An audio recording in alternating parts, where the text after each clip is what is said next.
So I thank everybody for coming. My name is Matthew Ehret-Kump, and I'm a representative of the Committee for the Republic of Canada. This is our second meeting of the year. What I will be doing this evening will be leading into my class. I'm going to provide a very, hopefully quick, strategic briefing of the political situation as it is right now on this stage of history.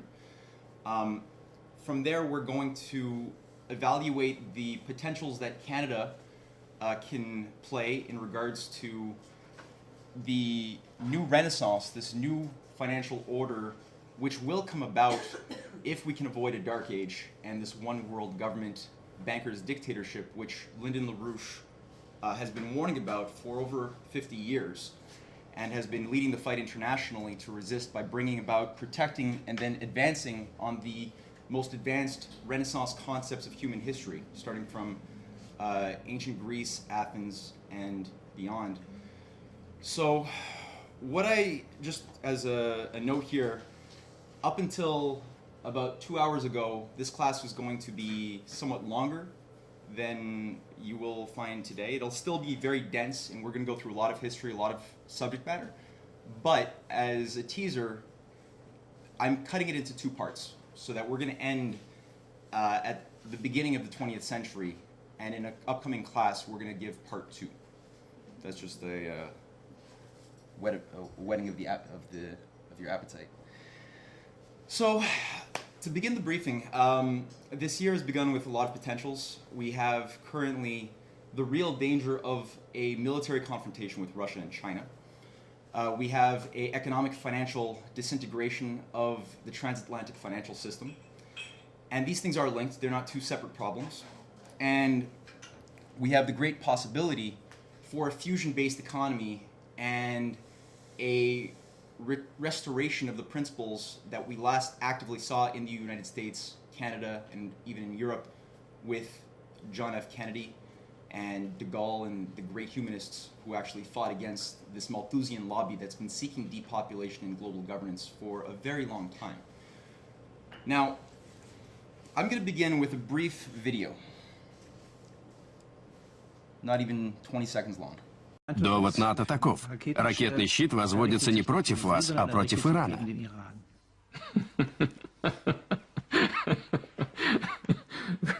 Вы меня рассмешили. Дай вам Бог здоровья, потому что уже конец рабочего дня, так, в принципе, уже спать пора. Поеду домой с хорошим настроением. Okay, so what was difficult to read there in the subtitles, the interviewer was asking him, why is it that you are reacting as you are militarily against the buildup of anti-ballistic missile systems around your southern border in Romania, Poland, when everybody knows, the interviewer was saying, this is just to do with Iran and not with you. That was basically the question. So Putin's reply with basically just abject laughter, I think was useful because most people, and you can see the interviewer was on another world, right? This guy was not thinking strategically. Most people don't realize that the current US and NATO buildup of military systems around Russia are preparation for confrontation, which you wouldn't really know if you were not holding the picture of the world stage right now very clearly in your mind. We've just now moved, for those on G Hangout, onto slide 1. How do I get in the full screen again? Slideshow. So, what Putin and leading generals of the Russian military have been warning about has been that over the past several years there's been an increasing buildup of anti-ballistic missiles with offensive capabilities increasingly set up all across the Russian southern perimeter, like I just mentioned, even going down all the way into Turkey. What we have also with the current buildup of specifically American military systems in the Pacific with Obama's what's called the Air Sea Battle Plan, there has been a massive buildup in preparation as well for confrontation with Russia's strategic ally, China. This is the key right now, which is defining everything going on in the world. Now you have this happening. This is it's an ugly thing to think about, and people today think, well, they would never let that happen. The misters, they would never let such a crazy thing happen. But if you actually look at it, right now we're much closer than we were even in the context of the Cuban Missile Crisis to an actual nuclear confrontation. This is the voice of Russia, and the Western media, and at this point, the Russian and Chinese media are two very different things when you actually evaluate both on a daily basis. The Voice of Russia recently had a leading headline on their website warning that nuclear war now is more likely than ever. Going through how, because of John F. Kennedy in the 60s, the Russian buildup of missile systems in Cuba was mitigated. It did not become a nuclear confrontation, but for several days it was very close. There's been a dozen or so occasions across the period of the Cold War where we did come extremely close, within a hair's breadth, of actually launching a nuclear strike. And people today often think, well, because it didn't happen, it couldn't happen. I think Birgit just left without her phone. Nice try, Birgit. So, because it didn't happen, it couldn't have happened, which is a very simplistic way of thinking about it, because people today neglect the factor of human free will. How do human beings, individuals, intervene into history to change the course of events? And this is the specific thing which today we have to think about doing as well as individuals within a process of history. The danger that the Voice of Russia is also warning about is the increasing buildup of nuclear systems that are run by the Saudis in Pakistan and many other nations around the world. The reason why this is a necessary thing to think about is because in the mind of an empire, you have a financial collapse. When the empire cannot control its victims through the economic system, the necessity to introduce a factor of chaos and war to divide and conquer is always necessary, and that's been the historical case of empire going as back as records will take us. The difference between every other point in history where we've had a major war and today is that we're dealing again with nuclear bombs. So, on a negative point, the empire just simply cannot tolerate living in a world where you have progress coming out of Russia, China, and other countries, and a collapsing world order coming out of the transatlantic. On a positive level, well, it's very much just that question of progress. Russia and China are expressing now a commitment towards space exploration, major infrastructure development, as we see with the Move South Water North project coming out of China, which looks very much like Nawapa. Has anybody seen these projects? No? Move South Water North. It's the biggest water moving program in human history that the Chinese have undertaken now. Helium-3 mining of the moon. This is now a national intention by the leaders of the Chinese government towards going to the next phase, which involves now taking the lander that they've just installed there, this rover, and bringing about a multi-phased approach where a full-time moon colony will be designed in the near-term future, and an intention to mine helium-3 for the specific purpose. Well, helium-3 only has one purpose. Right? For those of you who have been on the website, we know that the question of fusion power is the key. So you have a positive application of creative problem solving right now to get outside of a closed system of logic which is driving us into war. And when you look at what's going on in the Ukraine, since that has been in the newspapers but just completely misrepresented, this has nothing to do with the fact that the people of Ukraine just want to be part of the freedom and democracy that's represented by the Eurozone. No, anybody with half a brain has been looking at the Euro collapse and have noted that that is a complete Titanic of a dictatorship which is striving right now to slaughter big chunks of the people living in Greece, Portugal, Spain through austerity, through bailing out of the private banks that have speculated with their national debts. And Ukraine was just another victim country that was supposed to be, according to the European Free Trade Agreement, which was what they rejected, this is what they backed out of signing, in order to work more closely with Russia and China. The conditions of that free trade pact involved destroying their industries, their production, and converting them completely into an agricultural exporter. Right? And this also involves forcing them to cut off many ties with their ally Russia, who is vital vitally important to them and them to Russia because they are such mass producers of high technology manufactured goods. And to be a sovereign country, well, it's impossible to have any claim to sovereignty if you cannot produce an advanced manufacturing and technological base for your own society. If you're just an agricultural exporter, you're not going to go very far.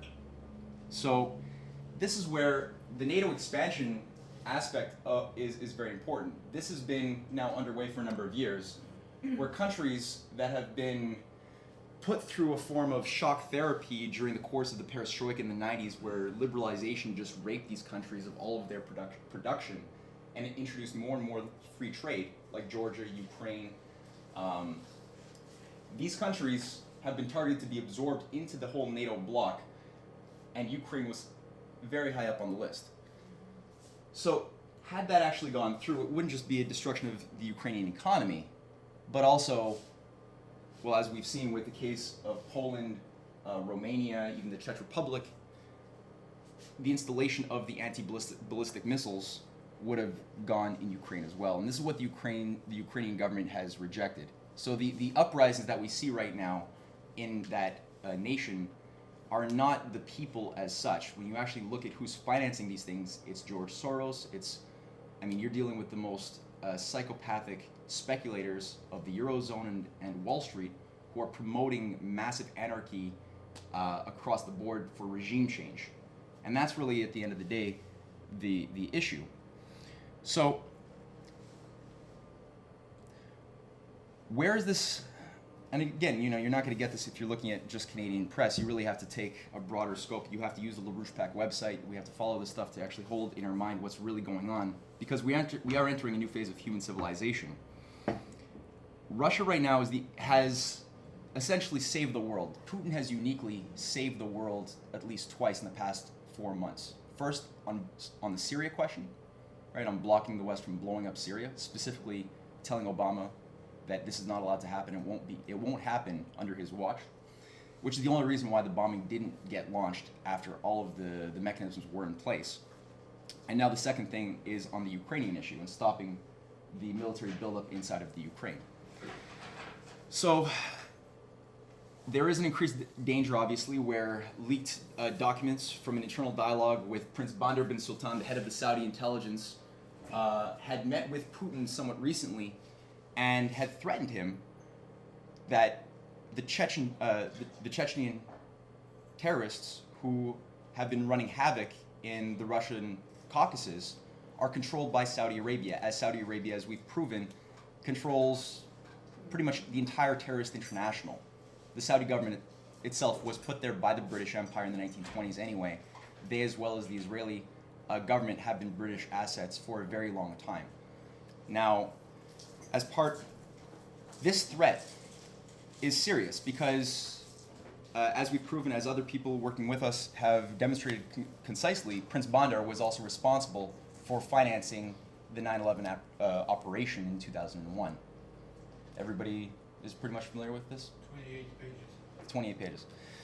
So this is another aspect of the weak point. On the one hand, this is an increased danger because we know that the Sochi Olympics are coming up in March, and this does put a big target on Russia, and this could be used as a major point to threaten. The reason why he threatened Putin, obviously, was over the Syrian war issue, right? And he said, look, we can keep them under control on the condition that you let up on blocking the war mobilization in Syria. They put a lot of money, they invested a lot for 2 years in overthrowing Bashar al-Assad and financing terrorist jihadis in the Syrian rebel groups for a very long time. So they're very committed right now to this policy, which is still increasing. And this is, even though you don't hear it in the press every day like you did a few months ago, this is still a key issue. Another weak point to keep in mind is the Iran issue, which has, again, been re-inflamed by this not-so-charming fellow up here named Senator Menendez, who, for the last several months, has been organizing traitors on both sides of the party aisle in the United States to back up his Nuclear Weapons Free Iran Act of 2013-14. Now, this not only involves putting up major sanctions on Iran, like the likes of which we've never seen before, and also sanctioning partners and people in India or China who do business with Iran as well. which is a form of warfare. You are killing people with these sanctions. But beyond that, this program is occurring in the context of the P5+1 talks brokered by Russia and China for peaceful resolution of the Iran civilian nuclear weapon systems. And so far as everything we've seen, these things have been advancing with great success. As it stands right now, there is no evidence whatsoever that Iran has any intention for a nuclear weapons program. It's all hearsay and conjecture. It's just the repetition of something which has not been proven, nor is it in Iran's interest to actually do it. So right now, in the context of this peace process, you have this psychopath and groupings of traitors from both sides of the aisle, financed by the ADL, by Wall Street, by London, by the Saudis. The Saudis, by the way, have pretty much put about as much money into buying up Congress members and senators as Wall Street has, into backing up this thing, which has a side effect, includes, and this is a little extract from the bill itself, where on our slide, the author of the report from The Observer writes that this bill includes a non-binding provision that states that if Israel takes military action in legitimate self-defense against Iran's nuclear weapons program, the U.S. should stand with Israel and provide, in accordance with the law of the United States and the constitutional responsibility of Congress, to authorize the use of military force, diplomatic, military, and economic support to the government of Israel in its defense of its territory, people, and existence. So this bill actually reignites the issue of backing up Israel if it chooses, and it says self-defense here, but looking at everything Netanyahu has represented, he is a preventative war disciple. He believes in the doctrine of preventative first strikes. We've seen that by the fact that he's bombed, or he sent the Israeli military to bomb Syrian military bases up to 6 times during the Syrian crisis. You have the assassinations of Iranian scientists, again illegal, the use of terrorists like Mujahideen al-Khalq by the Israelis to assassinate these people. You have, this guy is completely nuts, and on top of that, he is a disciple of the burn the earth doctrine. He actually believes burn the earth. Scorched earth. Yeah, like he's like a Zionist version of George Bush, who simply believes that it's man's duty to bring in and usher in Armageddon to bring in the Messiah. And George Bush kind of believes that the only difference is that he believes, along with the neocons like him, that it's man's duty to bring in the apocalypse to bring the Messiah for the second time. So they get along on principle, right? These guys are fanatics. And by binding the U.S. military to back them up, this is pretty much the most stupid thing that anybody could imagine. Now, the weak point in this, as we saw, is the 9/11 issue, that Bandar bin Sultan, and as you mentioned, the 28 pages, cannot keep this secret anymore. And a federal court judge, in the context of the 28 pages that have been classified by the 9/11 report, that deals completely with the Saudi government's role in financing the support base for the Saudi 9/11 operatives that took out the twin tower, or actually the 3 towers that were hit by 2 planes in 9/11. These 28 pages now have resulted in such a clamor in the population in the 9/11 families whose family members were victimized in that operation, that a New York federal court judge has actually now allowed for, he's taken away the diplomatic immunity that the Syrian government was given by George Bush in 2005, so that they could not up until now. Saudi. Did I say Syrian? Syrian. I'm so sorry, I do that a lot, and just correct me, please. So that the George Bush government had given to the Saudi government in 2005. So now this does allow for the suing of the Saudi government for as many things that can be proven that they have done. And there are many things that are very evil that have been proven, and as you mentioned, these 28 pages will reveal a lot more. And there are resolutions in the House of Representatives to reveal these as it stands, with a lot of support and growing.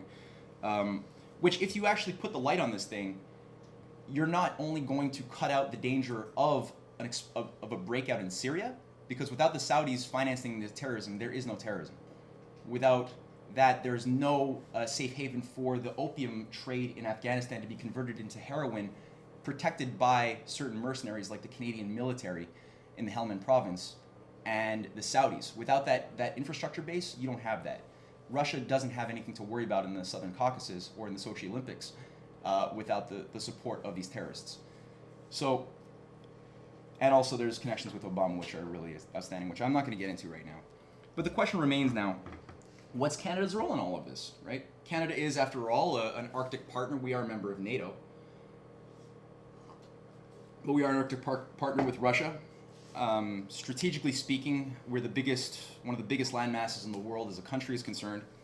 What role geopolitically are we playing? Are we even playing the role of a country? Now,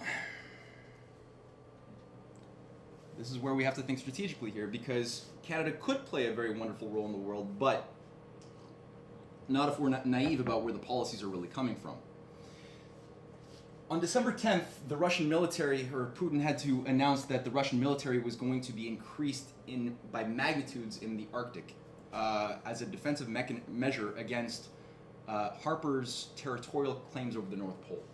So on December 9th, Harper just came out of nowhere, where about a year ago, he already announced that Canada wants to increase its its entire landmass by 20% in the Arctic zones. That's the whole territory of Nunavut. He wants to increase that yet more by taking over by saying that the North Pole is also ours.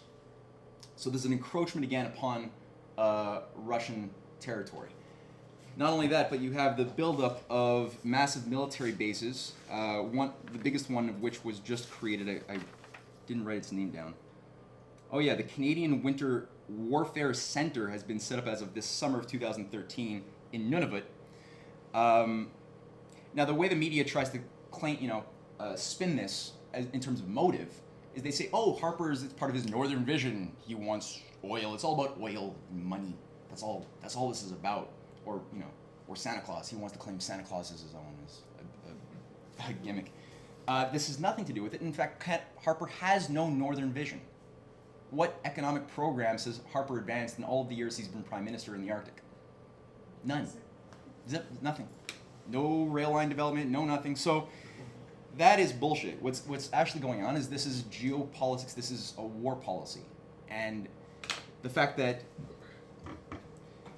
taking all North NATO countries into totality, we recognize that there's not just the danger of an attack on Russia from the south, but also from the north. And Harper has come out aggressively since 2009 against Russia, right? Even warning that the Russians, the big bad Russians, want to steal our sovereignty after a little scientific expedition put a flag down on the Lomonosov Ridge, and completely made a diplomatic issue where there really was none whatsoever, and appealed to a deep-seated fear, a Cold War fear in the psyche that's been put there after decades and decades of nuclear terror from a lot of people. So this has been invoked now. And even when you organize in Ottawa or many places on the streets, what you get as a response from the population is quite startling. People will say, "Oh, but the Russians, they're the bad guys." It's like, all of a sudden, where'd that come from? The Cold War was 20 years ago. How did that all of a sudden? Bond. Huh? James Bond. Yeah, right. Yeah, Hollywood movies too, right? And it's startling too to look at the scripts of all these Hollywood movies coming out and looking at how many times do we find the Russians are now all of a sudden the bad guys in these movies? This is propaganda to prepare our mind.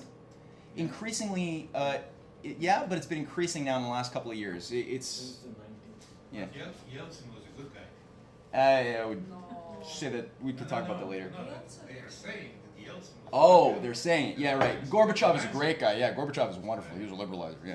Yeah, exactly. So basically, this warfare has taken on two components. You have an aggressive military component, and what's a little harder for some people to see is the economic warfare component.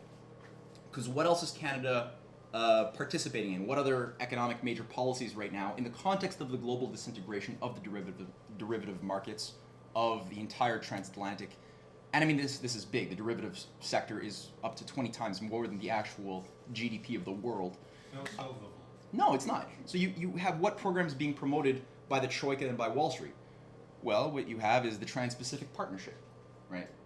A program which uniquely binds all of the Pacific countries into binding NAFTA-like free trade accords, which will destroy any last remnant claims of sovereignty that these countries have left and turn them into essentially feudal serfdoms, except for China. China's actually never been invited into that. All right. So why is China being isolated from all of its trading partners? On top of that, you have CETA, right? Look at Canada. We are currently being pushed through a secretive binding set of agreements called the Canadian-European Trade Agreement. This has been underway for quite some time. Most Canadians don't even know about it. And if this goes through, well, this is going to basically do to Canada what the free trade agreements were about to do to Ukraine, if Ukraine didn't cut out of that. And this binds completely with these massive behemoth monopolies and destroys any protective systems remaining in Canada for the producers or agriculturalists. Meredith. Sorry, CETA is the drive towards economic union with the European Union? Yeah, there's something similar in the United States too. There's also NAFTA 2.0, right? In addition to NAFTA, which, as we saw with NAFTA, didn't benefit anybody except for a small 0.1% of the corporate elite, which in themselves, many of whom are getting thrown under the bus as the system is coming down.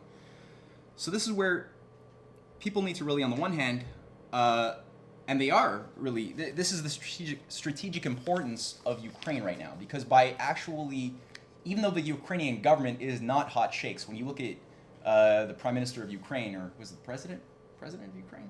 Yeah. President. Not a good guy. I mean, this guy is not a noble fellow. But when he's faced with the choices of either mass suicide or with the euro, or a chance of survival and development with the Eastern Bloc countries, he's going for the pragmatic choice, which is survival. And Putin is providing a large measure of leadership on this. Right now, you have countries being inspired by that, thinking, oh, we can do that too? You have, for example, Greece.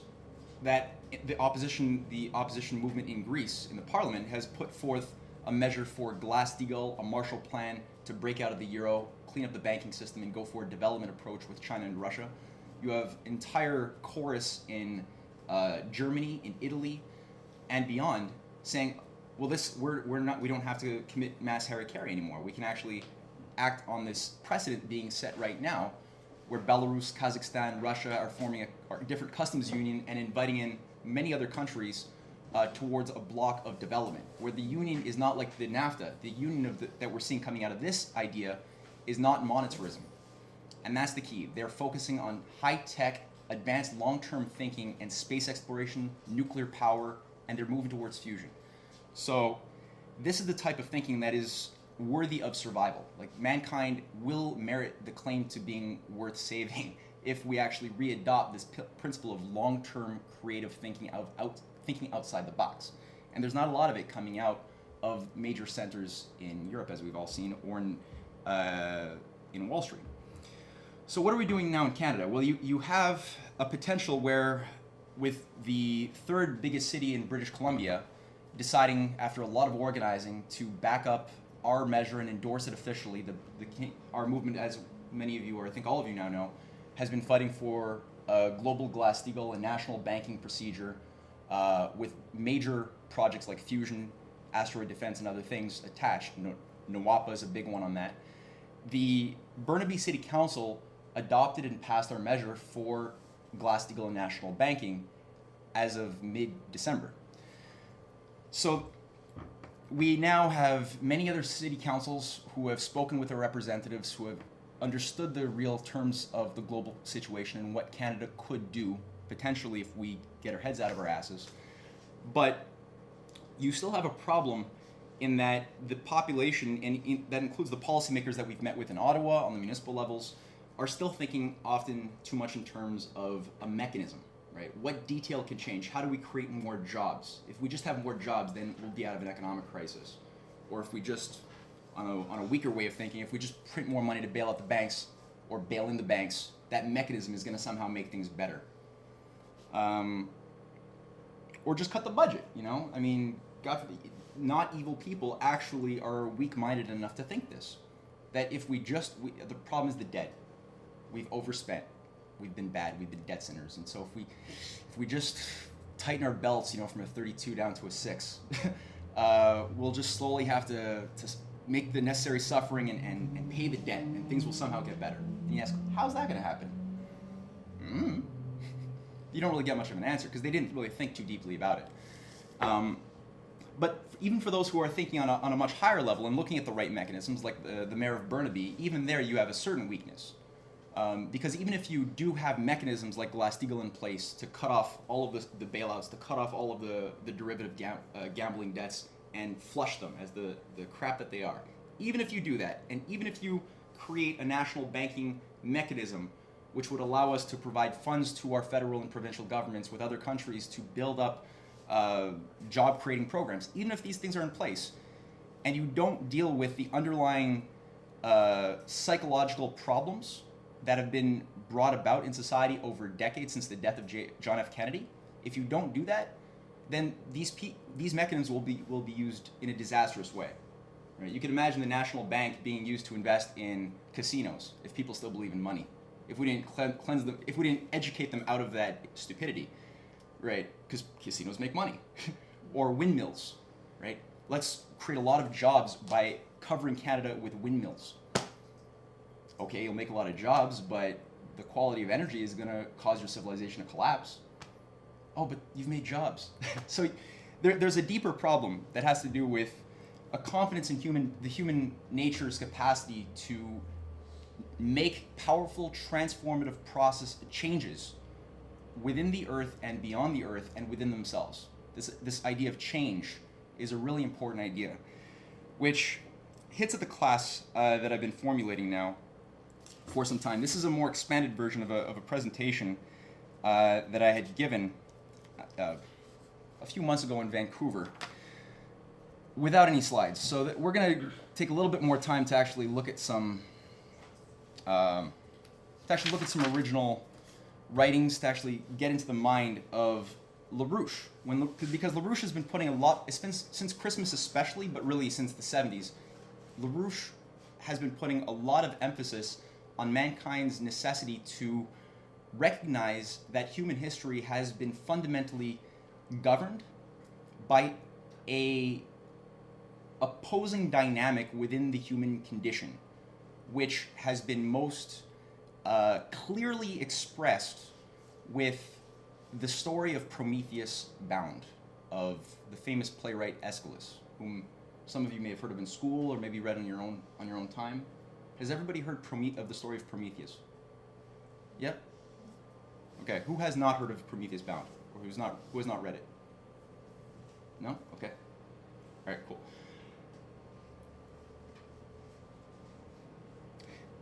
Prometheus Bound, well, many people will object, and they find this somewhat weird that a political economist, somebody who's been fighting for all of these economic and political changes, would be putting such an emphasis on this mythology. And they say, oh, a response I've gotten a few times, and people have said, oh, but I'm into politics. I'm not into fiction. That's fiction. That's not my interest. I want to know, what do I do? How do I understand what's going on in the world? This is a myth. And LaRouche's point is that no, this is not a myth, and that you can only understand the dynamics not only of the United States or of Europe or of anybody in the world, including especially Canada, without first going to the lessons that Aeschylus is giving us in this presentation. This was written before Plato, I think about 450 BC. And the story effectively begins with Aeschylus, who's a demigod, who's being locked up, chained up to the side of a mountain by a couple of minions of Zeus. And the reason for his being chained is that he's basically disobeyed God's law, Zeus's law. And Zeus's law was, well, anybody know what Zeus's law was? Olivier? Well, it was to keep humans obey, so the humans obey, so you don't want to permit them to make discoveries, so you want to keep them dumb so they can obey the gods. Yeah, and what did he steal from Zeus? Fire. So Prometheus, well, Zeus was, after one of his drunken orgies that Zeus was renowned for having, he took advantage of his stupor and stole fire from God, from Zeus, and actually gave it to man. And with that, a whole slew of other because he saw something different in the thing that Zeus treated like a disposable little plaything, a little slave to be treated with contempt and culled, and it says so in the story and in other stories that discuss this, to be culled whenever they were too numerous. Because without fire, depopulation is always necessary if mankind doesn't develop his mind. So this is a principle of human history. We're going to take 3 sections of the dialogue. It takes the form of generally a multi-log, which anybody can actually go online and read on their own as a whole thing. You can get it done in an hour and a half, 2 hours. So maybe JP, would you like to speak loud so that the people in Vancouver can hear us?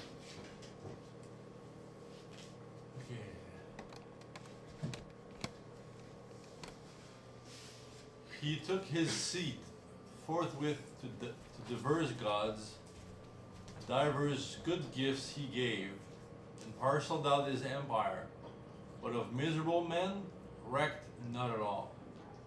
Rather it was his wish to wipe out men and rear another race. In these designs none contravened but me. I risked the bold attempt and saved mankind from stark destruction in the road to hell. Therefore with this sore penance I am bowed, grievous to suffer, pitiful to see. But for compassion shown to men, such fate I no wise earned. Rather in wrath, despite, am I to be reformed, and made a show of infamy to Zeus. Listen to the tale, O human suffering, and how at first senseless as beast I gave men sense, possessed them of mind. I speak not in contempt of men, but I do but tell of good gifts I conferred. I forgot to mention one thing for those who haven't heard the story. Not only is he being chained to the side of the mountain, but he is now being prepared to receive an ongoing torture for 10,000 years as punishment of a vulture eating out his liver, which, because he's a demigod, grows back by the end of the day to be eaten out again every day for 10,000 years. But as you can see, his attitude right now, when people are coming up to him and throughout this dialogue asking him, just give up, just give Zeus. Zeus will let you go if you just let him know what you know. And Prometheus itself actually means literally foresight, the ability to foresee the future. And Zeus only wants to know one thing that you know, which is who's going to take him down, how's he going to be destroyed. And Prometheus doesn't bend. In fact, you could see he's really in no way all that. He's not really ruining his situation as much as you would think somebody would be, knowing that they would be tortured for 10,000 years. Whereas the people who are watching him don't obviously have the same insight that he does. Continues. In the beginning, seeing they saw amiss, and hearing heard not, but like phantoms huddled in dreams, the perplexed story of their days confound, knowing neither timber work nor brick-built dwellings, basking in the light, but dug for themselves holes, wherein like ants that hardly may contend against the breath, they dwelt in burrows of their unsunned caves. Neither of winter's cold had they fixed sign, nor the spring when she comes decked with flowers, nor yet of summer's heat with melting fruits sure token, but utterly without knowledge moiled, until I the rising of the stars showed them, and when they set, though much obscure. Moreover, number, the most excellent of all inventions, I for them devised, and gave them writing that retaineth all, the serviceable mother of the muse. The last one. I was the first that yoked unmanaged beasts to serve as slaves with collar and with pack, and take upon themselves, to man's relief, the heaviest labor of his hands, and tamed to the rein and drove in wheeled cars the horse, of sumptuous pride the ornament, and those sea wanderers with the wings of cloth, the shipmen's wagons, none but I contrived. These manifold inventions for mankind I perfected, who, out upon it, have none, no, not one, shift to rid me of this shame. I purged the glancing eye of fire, dim before, and made its meaning plain. These are my works. Then things beneath the earth, aids hid from men, brass, iron, silver, gold. Who dares to say he was before me in discovery? None, I wot well, unless he loves to battle. And in a single word, to sum the whole, all manner of arts men from Prometheus learned. Thank you. So this was not just about fire, right? Obviously with this comes astronomy, ability to use math, science, mineralogy, pretty much everything that the elites, the Zeusian groups banned from man's use. So the law of Zeus is one, of ignorance, of a fixed system, whereas Prometheus, and this is really almost an economics document, it's a principle of economics, that if you don't invoke the Promethean principle inside of your human society to discover these things of, mineralogy, better ways of organizing your society by using new inventions and technologies, if you don't do that and aren't committed to that in an ongoing way, you're always going to be doomed to get caught into collapsing systems, because there's always only so many resources to go around. As you have more people, or even if you have a constant amount of people, the fact that is an ongoing necessity to consume resources means that there's a collapse point in your system. The only way to get out of that is to encourage people to start thinking in a creative way and thinking about the future.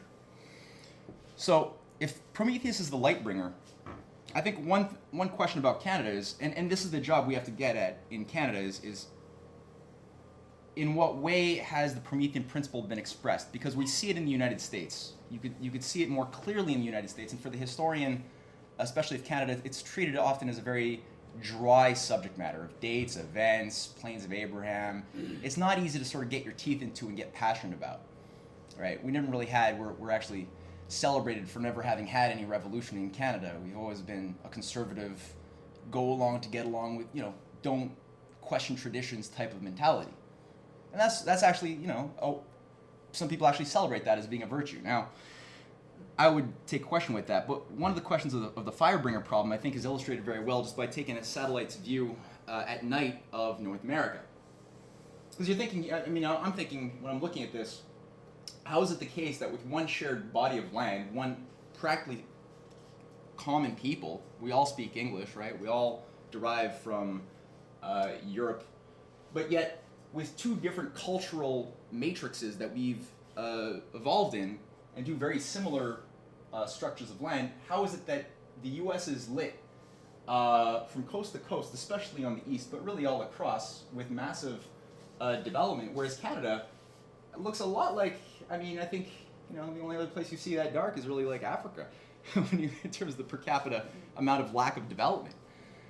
Now, admittedly, we're in a much better situation than Africa is, but why is it that with a bigger land, we only have 1/10 of the population, but yet we've been around for about the same amount of time? We only have like 7 major cities strung across, within 40 kilometers of the American border. That's really all it is, and then a little... 80. Oh, 80, thank you. Okay. So there's something there, right? This is an effect, a shadow of a deeper process. And another question you could ask, and that I was asking myself in formulating this, is why is it that Canada is the only monarchy in the Americas? If you look at all of the Americas, right, north, central, south, they're all republics. Why is Canada the only monarchy? That's weird, right? Well, I keep thinking about this, but it's useful. And it ties into the question, well, what does it really mean to be a Canadian, right? What does your average Canadian actually have as a sense of self-identity, as being part, as, we say the words, but is it just, most people just say it as if they're in a beer commercial, there's not much of an emotional, intellectual attachment to the currents that gave birth to the present. It's just not there. But whereas when you deal with an American, often there is a more direct sense of clarity about what America does represent, even though it's not fulfilling its ideals very successfully, as we've all noticed. Regardless, an American is much more in touch with something principled about that system. And, if you haven't noticed it yet, you should organize a little bit and you'd get it. And this brought up an anecdote, because while I was in British Columbia in the last couple of days I was there, we were organizing at the University of British Columbia, and a history teacher got in a fun discussion with me, and she also observed the same thing, and she was telling me that, she was telling me of a conversation she had just had with one of her colleagues about the Canadian identity. And her colleague, upon getting this question, and she asked the colleague, she asked her, what's the first line of the American Constitution? And the colleague actually had an answer. And do you remember what the first line is? It's we the people of the United States, in order to form a more perfect union. Great. Oh, you want to go on? Establish justice. Hey. Provide for common defense. Okay. General welfare. Promote the general welfare. You got the point, right? Her friend had a similar answer, like, we the people, in order to form a more perfect union. She had the answer. And then she asked, well, what about the Canadian Constitution? What's the first line? She said, I don't know. And this lady said, of course you don't know. I don't know either. I'm a Canadian. That's the point. And indeed, you ask as many Canadians as I've ever met who have this conversation has come up and the question has arisen, nobody's ever really known. The true constitution is in England. Ironically, England really have a constitution? And this is actually where you get the sophistry, because if you compare it, as you just said, we the people of the United States, in order to form a more perfect union, establish justice, ensure domestic tranquility, provide for the common defense, promote the general welfare, and secure the blessings of liberty to ourselves and our posterity, do ordain and establish this Constitution for the United States of America. Beautiful. I mean, clear, not ambiguous.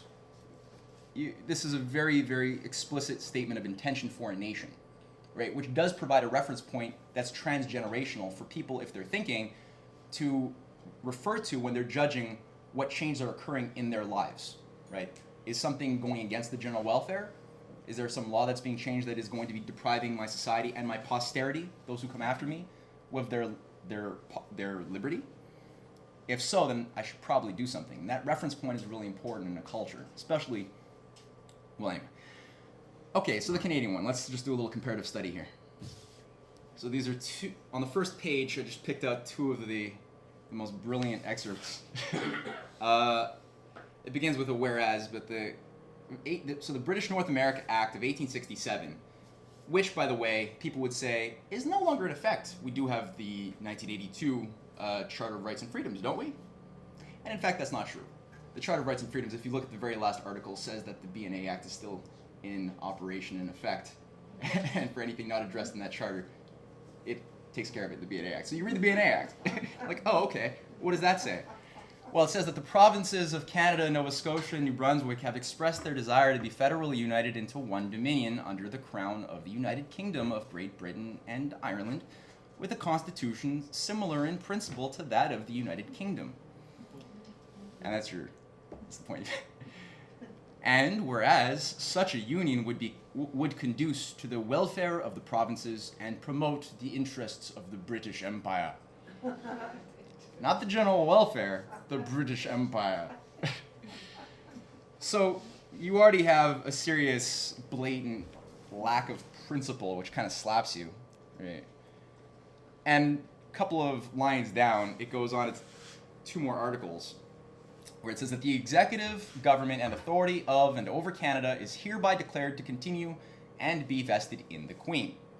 There shall be a council to aid and advise in the government of Canada, to be styled on the Queen's Privy Council for Canada, and the persons who are to be members of that council shall be from time to time chosen and summoned by the Governor-General and sworn in as Privy Councillors, and members thereof may be from time to time removed by the Governor-General. Now, for anybody who's read the Canadian Patriots that we've been producing for some time, that's inspiring, eh? I'll fight for that one. Lay down my life for that. If you ask where are the military doctrines coming from Canada from, where is the policy top-down coming from Canada historically? And one would be struck when you actually look at what's going on behind the scenes to find that nothing really ever comes from the Parliament, not at least in any serious way since Wilfrid Laurier was ousted. And maybe, again, it came back here or there in bits and pieces. When you had good presidents in the United States, we did have a certain goodness that was activated. But really, the policies are generally coming out of the Privy Council office. Just looking at a roster of this thing, from Prince Philip to Conrad Black to Paul Desmarais, who's now dead, thank God, to John Manley, to you name it, Charles Bronfman, to Harper. I mean, you're dealing with the real power structures. This is the branch that takes orders directly from the City of London, not coincidentally the center of world financial speculation. This is one beast. So we have right now a problem where this was happening in 1867, right? What was this stopping? Well, we actually had, and we're going to get at this a little bit later, but we actually had a chance during the period of Abraham Lincoln's victory over the British-financed Confederacy of the South to create, his allies in Canada were very close to creating a strong and independent Canada free of the British influence. And this is something which I'll get at a little bit later, but we actually were very close with the key leader of this grouping as head of the Canadian government for a period of several months, who was ousted, named Isaac Buchanan. And instead of actually attaining a real national independence, we got this. We got in 1867, because when was the Civil War won, right, by Lincoln? When was it over? 1865, right? So the 1867, this is not a coincidence. Lincoln was killed months after the end of the Civil War. His allies were ousted from the Canadian government, and there was a series of measures that involved culminating with a way to keep America, to keep Canada not only from falling into the hands of joining in as states of America, but also the other danger of having them become an actual country, an actual republic. Now, this has been a problem of Canada bending to the will of Zeus again and again. We had a potential to be Promethean, and we bent to the will of Zeus. And we took the easy road, because we were given a certain amount of local liberties that we didn't have prior to this Constitution. And we said, well, let's just not make any waves. So this has been an ongoing problem. And even if you go back to another singular point, I mean, you could say that the Civil War was sort of the second American Revolution, knowing that the first one was in 1776. And you look at, well, what was going on in 1776 and wonder, well, Canada again, well, it was a very different thing than we know today, right? Canada at that time was really just the province of Quebec. That was Canada. Which, this is the basic map that you were looking at after the 1763 Treaty of Paris, where the French lost, the Spanish lost to Britain, and ceded their territories in the Americas to the British. New France basically became Quebec, given to them by the name was given by the British. Rupert's Land was British East India Company Hudson's Bay territory. That's private land. They used the brainwashed big chunks of the natives to also serve their interest in keeping people from exploring too far down into the continent. And then you had the 13 colonies. The 13 colonies, by the time 1776 was rolling around, had been subjected to a lot of offenses. There was a program to just completely crush them through a variety of means, and we'll go through a couple.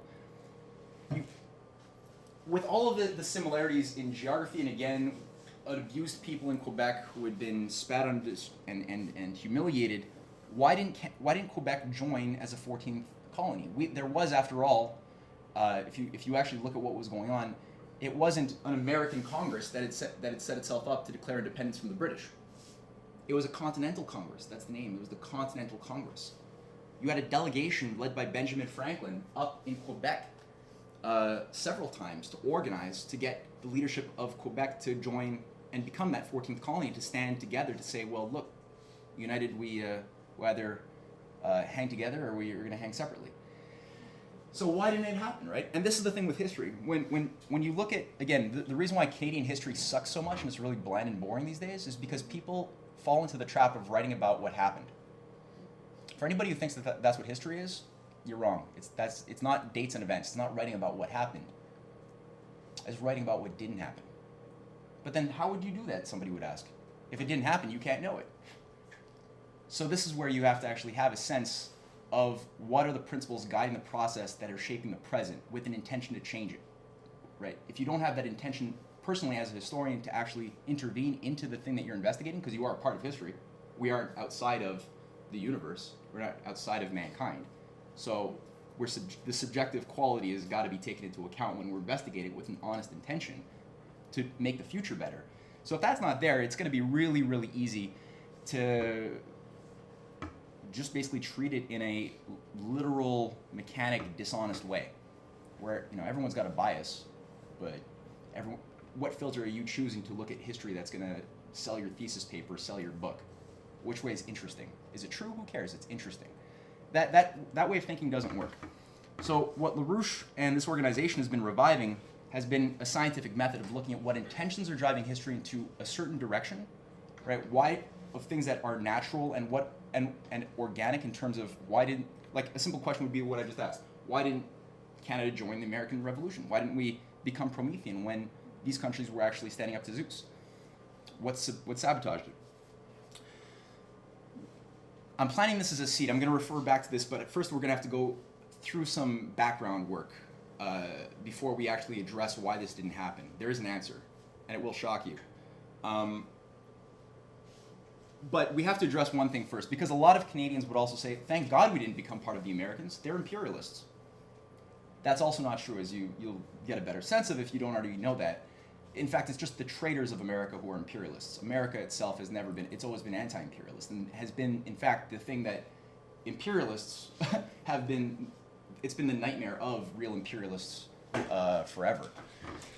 So, LaRouche has been pointing out that the Declaration of Independence was the culmination of a historical arc that goes back a very long time. And in fact, the British Empire itself was really just the fourth phase of the Roman Imperium. And when you actually look at the inner echelons of some of these families, the Queen's, Prince Philip's family, which they are the same family after all, it is an inbred little hive, these things can go back and some trace their lineage back to the Senate of Rome. Now, what you have has been a system which collapsed with Rome, but it didn't disappear. The leading families simply went, on the one hand, into some lagoons, right? You had Rome that was broken up into an eastern and a western block in 400, when the barbarian hordes started coming in, and the culture had just decayed in bread and circuses and imperialism to such an extent that they couldn't maintain the system any longer. That's what happens to every empire. So you have the western block that sets up, the eastern one sets up a capital in Constantinople. That becomes effectively the Byzantine Empire. And the Byzantine Empire is pretty much running the show, running the banking system, financing things like the Crusades for several hundred years. This is the Second Roman Empire. Out of this, you have a smaller faction who's working as subsidiaries of Byzantium in Venice, who get very ambitious. At a certain point, you have Byzantine is taken head on and subverted by Venice. This is after the Crusades have gotten underway, and Venice now becomes the world center. So the center of gravity moves from Constantinople into Venice. And so now this is... Somebody wants to get there? So what you have here is that there is a migration, almost like what LaRouche would call a slime mold. He says if you really want to understand empire, you have to understand a slime mold. Because it really is not creative. It just sort of migrates, adapts maybe to the environment a bit, but it really doesn't make any qualitative changes. Because if you look at what the empire is doing today and what the empire did in Rome, it's fundamentally the same beast. You're not dealing with different species at all. So there's been no fundamental creativity. What you have had, though, is a reaction against creativity. Right? Human beings are creative. We're problem solvers. We're Promethean. But the empire doesn't like that, so because they have to change. They have to change their behavior, their way of thinking, to react to maintain their control. So what we've had now has been an evolution, even though people come and die, right? There's been many generations. There's been an evolution of an idea which has increasingly come greater and greater into manifesting here on Earth, from simply being an immaterial concept to being an actual base of government. Against the Byzantine Empire, as Rome was collapsing, Byzantium was just forming in this transition period in between, you had a very interesting Platonic humanist named Augustine of Hippo, who became a saint later. And it is on the free choice of the will. He's from North Africa. And on this free choice of the will, this guy basically takes the lead in representing the Promethean principle as an individual. He says, we're going to take on the entire debauchery of the Roman Empire, its use of Christian forms, but just as a way to costume pagan practices. We're going to take this head on in principle and actually give people a chance to judge for themselves as people, as citizens, what are the laws of the world and what are good laws, what are bad laws. And as a section from his work, and part of this, he writes this to actually give people a sense. He's tackling this paradox of predestination versus freedom, right? If the universe is ordered by law, I'll just stand here for a second so you guys don't read that. If the universe is ordered by law, right, and we're products of the universe, and this is a problem that I'm hoping most of you guys have thought about a little bit. Thank you. Well, I'm covering it for a reason. I don't want you guys to look at it yet. If that's the case, then aren't all of the decisions that I could possibly make already predetermined, just like the orbits of planets around a sun? Or as people probably back then thought, as the sun around the earth, right? Isn't that the case?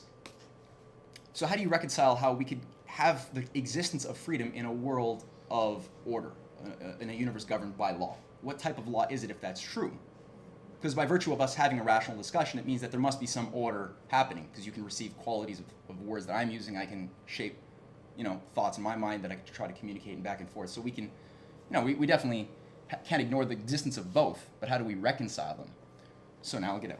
He writes, "It is from this eternal law that men have derived whatever is just and lawful in the temporal law. Eternal law is impressed upon our nature. Thus, when reason or mind or spirit rules over the irrational movements of the soul, then that is in control of man, which ought to be, by virtue of that law which we found to be eternal." What do you guys think of that? Pretty good? Ms. Meza, question? Okay. So this is, he's basically reviving. It's it's not. Speak not loud. obvious what he's saying there. No. It's sort of a teaser Mm-hmm. to get you to think about some sort of a paradox in a sense. Yeah. Yeah, because in the course of this, and he's writing this as a Platonic dialogue, he's introducing the fact that there are observable two states of existence. You have the changing state of existence, the world of matter that we see around us, which is always becoming, it's never in a fixed state. Things are getting better, getting worse, they're decaying or they're growing, but it's changing. Everything you could see with your senses is changing. But then you got another state, right? You got the state of things that aren't changing. You guys think of an example of something as a concept that doesn't change? That's not of the state of matter, simply. Hypothesis. Justice. Okay. But your idea of justice can change, right? But you have an idea of justice that you're dealing with. You had a thought? I just maybe gravity. Well, that could be argued. You can. We don't even know what the gravity is. Yeah, you can argue that. You can maybe make the argument that it's the gravity, whatever this is, that keeps things coherent, might be the case in this part of the galaxy, but on another part, you could say maybe you could make the argument that it's not the same, right? I don't agree with that, but still, you could make that argument. You could say it's not. You could say it's not universal, right? You couldn't just jump and say that that's universal, right? We know how it works. We don't know what it is. What causes it? You could say that. You ask for a principle that doesn't change. Yeah, that doesn't change, right? But you said a principle, right? Principle. A principle, yeah, fundamentally, a universal principle. Universal. That Yeah. means what you ask. truths. The 1 plus principle. 1 equals 2. No. The principle. Sure, but one positive and one negative doesn't mean you've got, because you could add a quality to the quantity, right? And all of a sudden, that 1 plus 1 doesn't equal 2 anymore. It could be neutral, right? Yeah, Negative 1 but plus I mean, 1. it's like. But all that to say, yeah, universal truths, right? Yeah, I mean, yeah. Right. And so you can think of a time when there was, you can imagine, your imagination can create a world that in your head had nothing in it, right? Just the absence of something. But it's really hard to think of, and doesn't mean that it existed, but it means you could think of it. But you'd be really hard pressed to try to imagine a point in time where there couldn't have been an idea of a square, right? As a concept, right? Some concept that has certain quality, What was the time before which there was square, right? It's hard to think. You can't really think. It slips out of your mind every time you try to think about something like that, or equality or justice. But you have these two levels. And what he's saying is, as the mind escapes the trappings of the senses, which are constantly in flux, and grapples more and more with these ideas that transcend the simple limitations of the senses, it can rule over the, what does he say here, the irrational movements of the soul, right? The hungers, the desires that are not always necessarily beneficial to the whole that we're a part of, right? We've got all sorts of, this idea of the vice and the virtues, right? How to increase the degree of intensity of our love of virtue and at the same time be more disgusted by those vices that were keeping us from those virtues, basically, right? So you're actually being able to grapple now with this idea with an ability to judge good laws and bad laws. Because that's the question. What is a legitimate law and what is an illegitimate law? And how does a people become cultivated enough to be able to themselves as sovereign individuals make those types of judgments for the whole that they're a part of? Otherwise, what's democracy ever going to be? It'll always be a joke if people can't think that way. So this was against Byzantine. Now, when Venice had taken over Byzantine's lead in destroying things like the Islamic Renaissance, which was the expression of the Promethean principle in a bright way in the 11th and actually 9th, 10th centuries, I think, is where it was concentrated. The Islamic Renaissance, that was concentrated in the... Before that? Yeah? Okay. So when that was the center of world discovery in medicine and science and arts, that was smothered by what? The Crusades. Right? Who was financing that? Byzantine and Venice. When Venice took over, at this point you had the creation of the biggest economic collapse that at that point humanity had ever seen. The banking houses of Bardi, of Peruzzi, of Italy had gotten into the biggest speculative bubble in history. So speculation isn't a new thing. This goes back some time. When a default happened in a kingdom of, I think, England at the time that couldn't pay the wool, basically a whole chain reaction set into motion where nobody could pay the obligations that were due them, and the whole system went into an economic collapse. Our documentary, The New Dark Age, goes through that, which all you guys should check out if you haven't watched that already. Now, in the context of this dark age, where people, it's dark for a reason, people weren't coming up with a lot of new ideas. Religious fundamentalism, cults, all of these things basically took over, and people's view of the universe became really small. It's just, that's what happens. Wars were prevalent everywhere, and in the context of this, you have a guy named Nicholas of Cusa that revives the Augustinian tradition, that revives Dante Alighieri, who's doing similar things to Monarchia, and takes it to yet a still higher level when he writes in his Concordantia Catholica. And he, by the way, is the guy that actually organized the resolution of the war between the Eastern and Western Orthodox churches that had been taking over all of Europe at that time. And this young guy comes out on top of everybody and founds not just a modern physical science, but also a modern form of statecraft, based upon certain discoveries that were made by Augustine and Plato that he upgrades. So the concept then that he tackles against the Venetian control is that, and he writes, all legislation is based on natural law, and any law which contradicts it cannot be valid. Hence, since natural law is naturally based on reason, all law is rooted by nature in the reason of man. For if by nature men are equal in power and equally free, the true, properly ordered authority of one common ruler who is their equal in power cannot be naturally established except by the election and consent of the others, and law is also established by consent. So this is a really big idea for a period where the Renaissance has barely even begun yet, right? This idea that that people are actually, like this idea that there's something in people that make us equal, that's not self-evident. Especially in that time, but even today, like, that's not, materially speaking, that's actually the most untrue thing you could think of, because everybody in this room is all different, right? Physically speaking, we got different talents, got different heights, got different colors, we got different, so many things separate people, right? But he's actually saying that there is something that establishes us as having an equal claim to the idea of equality. Even the ruler, he's reducing the kings at the time to this standard, and that's a big that could get you killed. Not only that, he's saying that your authority is derived from the consent of the government, and that's also a big idea. But he goes on in the same work.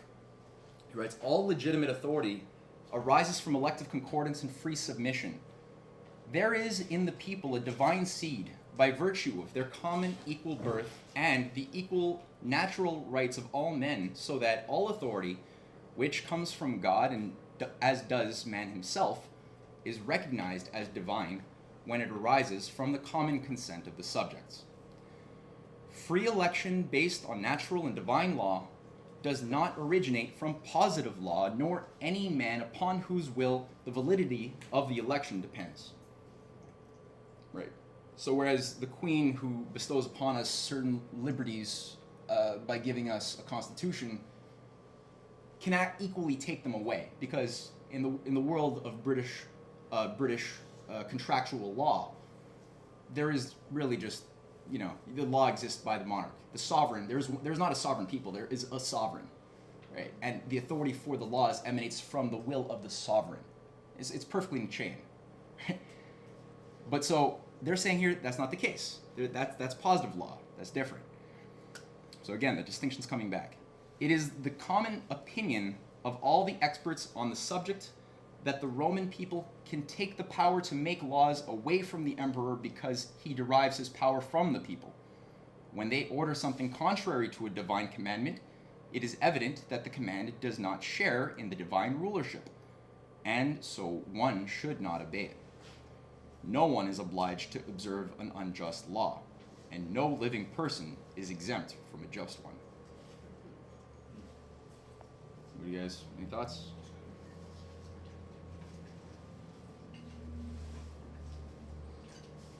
Yep. So he does though say that this is contingent upon another quality, because if the people themselves, like we were talking about earlier, if the people themselves are more obsessed about their personal personal pleasures over the well-being of the whole, if they don't have a conception of the whole that they're a part of, this doesn't really work anymore.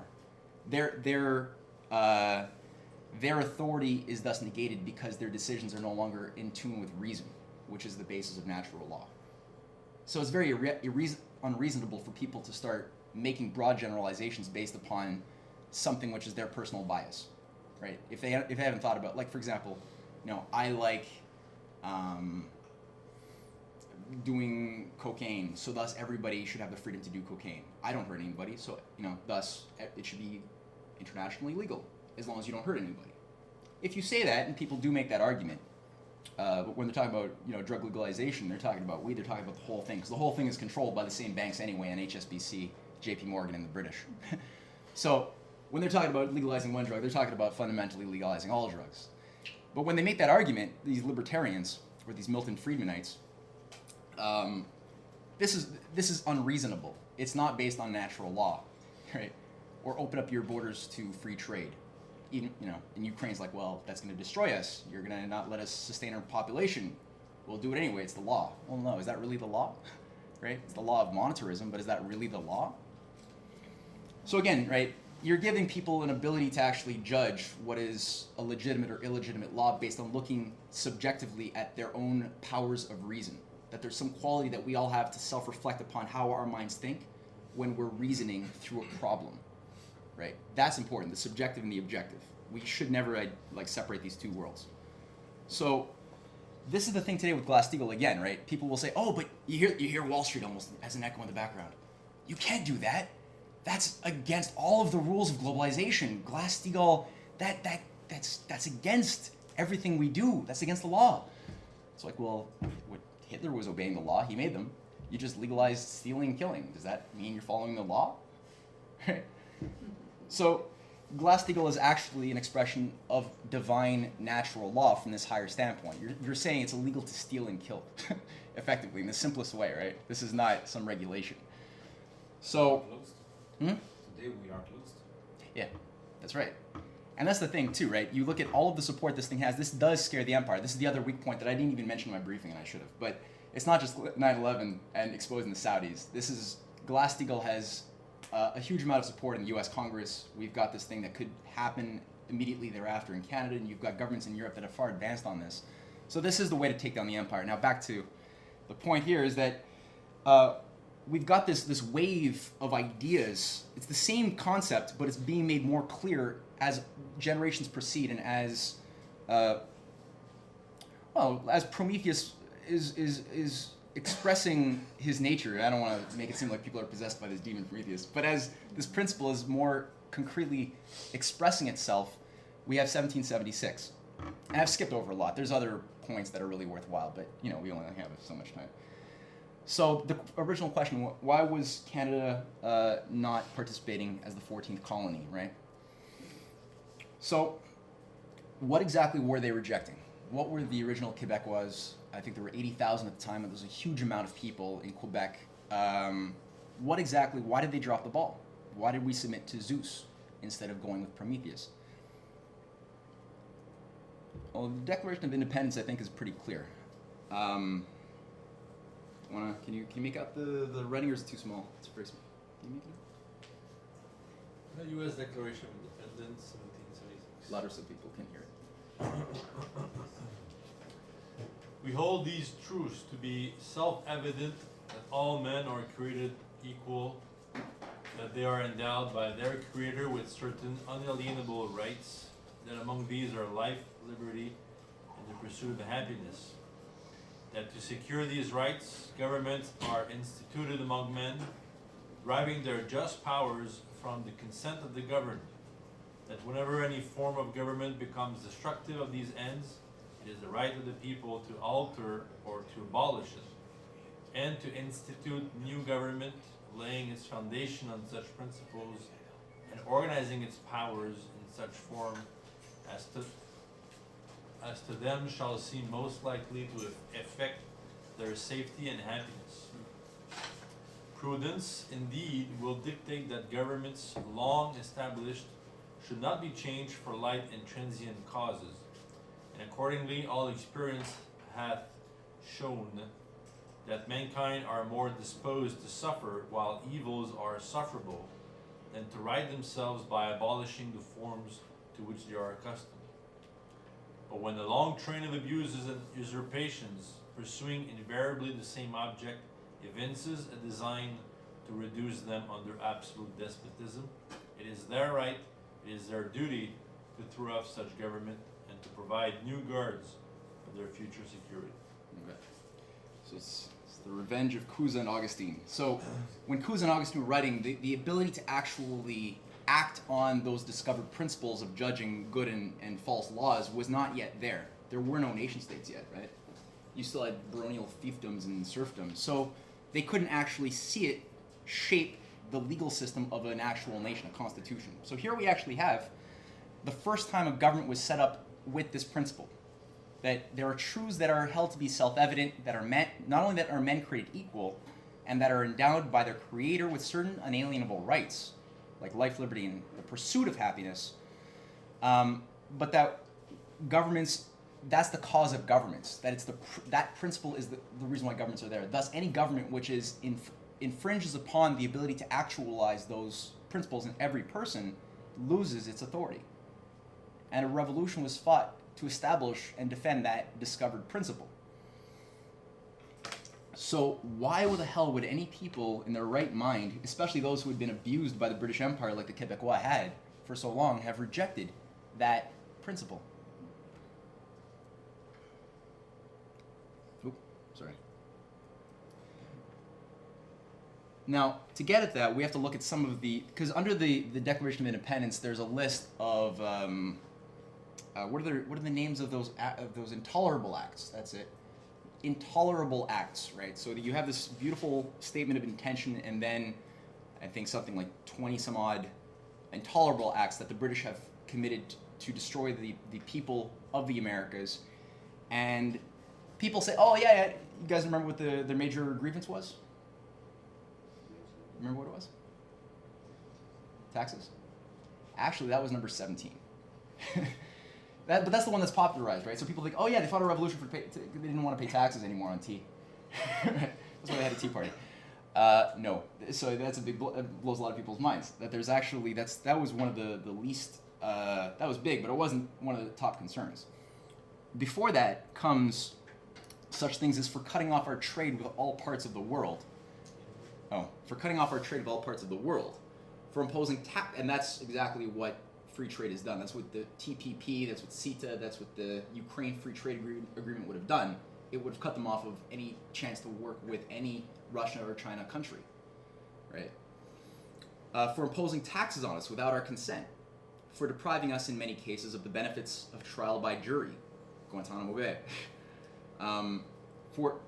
For transporting us beyond seas to be tried for pretended offenses. Actually, that's Guantanamo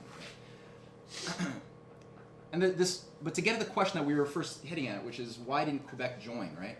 That system, even though Benjamin Franklin was here at Chateau Ramsey in the old port, staying for weeks organizing. Why did this not work out? For abolishing the free system of English laws in a neighboring province, establishing therein an arbitrary government, and enlarging its boundaries so as to render it at once an example and fit instrument for introducing the same absolute rule into these colonies. So, what he's referring to is the Quebec Act of 1774. That was the act by the British government to basically bribe the Canadians into staying loyal to the crown. You guys all heard about the Quebec Act of 1774? Some of you have, yeah. So what you're dealing with here, this is what the Quebec Act did. You still had the Hudson's Bay Company, that didn't really change. Quebec becomes all of this. This whole region now is all of a sudden Quebec. These are the colonies from New Hampshire all the way down to Georgia. These are Indian reserves. They didn't really change too much, except most of them became Quebec. Nova Scotia and Newfoundland are still colonies of the Brits, which had their own. Actually, there's a story there, but anyway. And actually, that's Florida, but that's still a British colony as well. There's probably a story there to be told, but I just don't know it. Here's actually another way of looking at it. Before the Quebec Act, so this is in 1773, the province of Quebec was really just this, right? So from the Quebec Act basically establishes a complete encirclement, right? Oh, it's right here. This is it actually. So the complete encirclement, and it says that not only will we give you all of these other territories, but what we're also going to do is give you all of these progressive rights to control your own local legislation. You know, local control. You're gonna have religious, different types of religious freedoms that you won't have to. You can just keep your Catholicism. In fact, we're gonna let your seigneury system come back. We're gonna get rid of what we had in the English legal system. We're gonna allow you to have the seigneuries basically just feudal territories, and we're gonna allow the priests to have complete control of the purse. So we're gonna allow basically for an environment of corruption. But what you're going to do, you're going to get all of these things, all of these local control things, as long as you just stay away from Benjamin Franklin. And not only that, if that doesn't work, so that some people still, after that, still wanted to join the American Revolution. They still read the Declaration and were still inspired. So they said, just in case that doesn't work, they organized to get all of the churches to essentially send you to hell. So you will be excommunicated and burn in fiery brimstone for eternity if you join the American Revolution. So, sadly, for the most part, this actually worked. They were not allowed to form their own government. No, they just had local control. They still had to be obedient to the crown. That's it. So Yeah. You're not free. No. You're a colony again. Exactly. Kind of, you know. Yeah. Yeah. Okay. And there's a pretty good letter to the inhabitants of Quebec. Actually, I wrote 1776. It's actually 1775 by the Continental Congress, who makes one last appeal to these people to say, just break with it. And I figure it's worth it, because we are here in Quebec after all, to actually read this a little bit and get a feel for it. Yeah, we can read that. So it's written, these are the rights, and this is an excerpt, so there's already been a listing of a bunch of rights that they have granted based on their fact that we're all humans and we all have the equal rights by being born of a common creator. And he says, well, these are the rights you are entitled to and ought at this moment in perfection to exercise. And what is offered to you by the late Act of Parliament in their place, that's the Quebec Act, liberty of conscience in your religion? No, God gave it to you. And the temporal powers with which you have been and are connected firmly stipulated for your enjoyment of it. If laws, divine and human, could secure it against the despotic caprices of wicked men, it was secured before. Is the certainty and lenity of the criminal law of England and its benefits and advantages commended in the said statute and said to have been sensibly felt by you secured to you and your descendants? So were the laws that were so-called given to you from the English common law, were they actually given to you and your descendants, your posterity? No.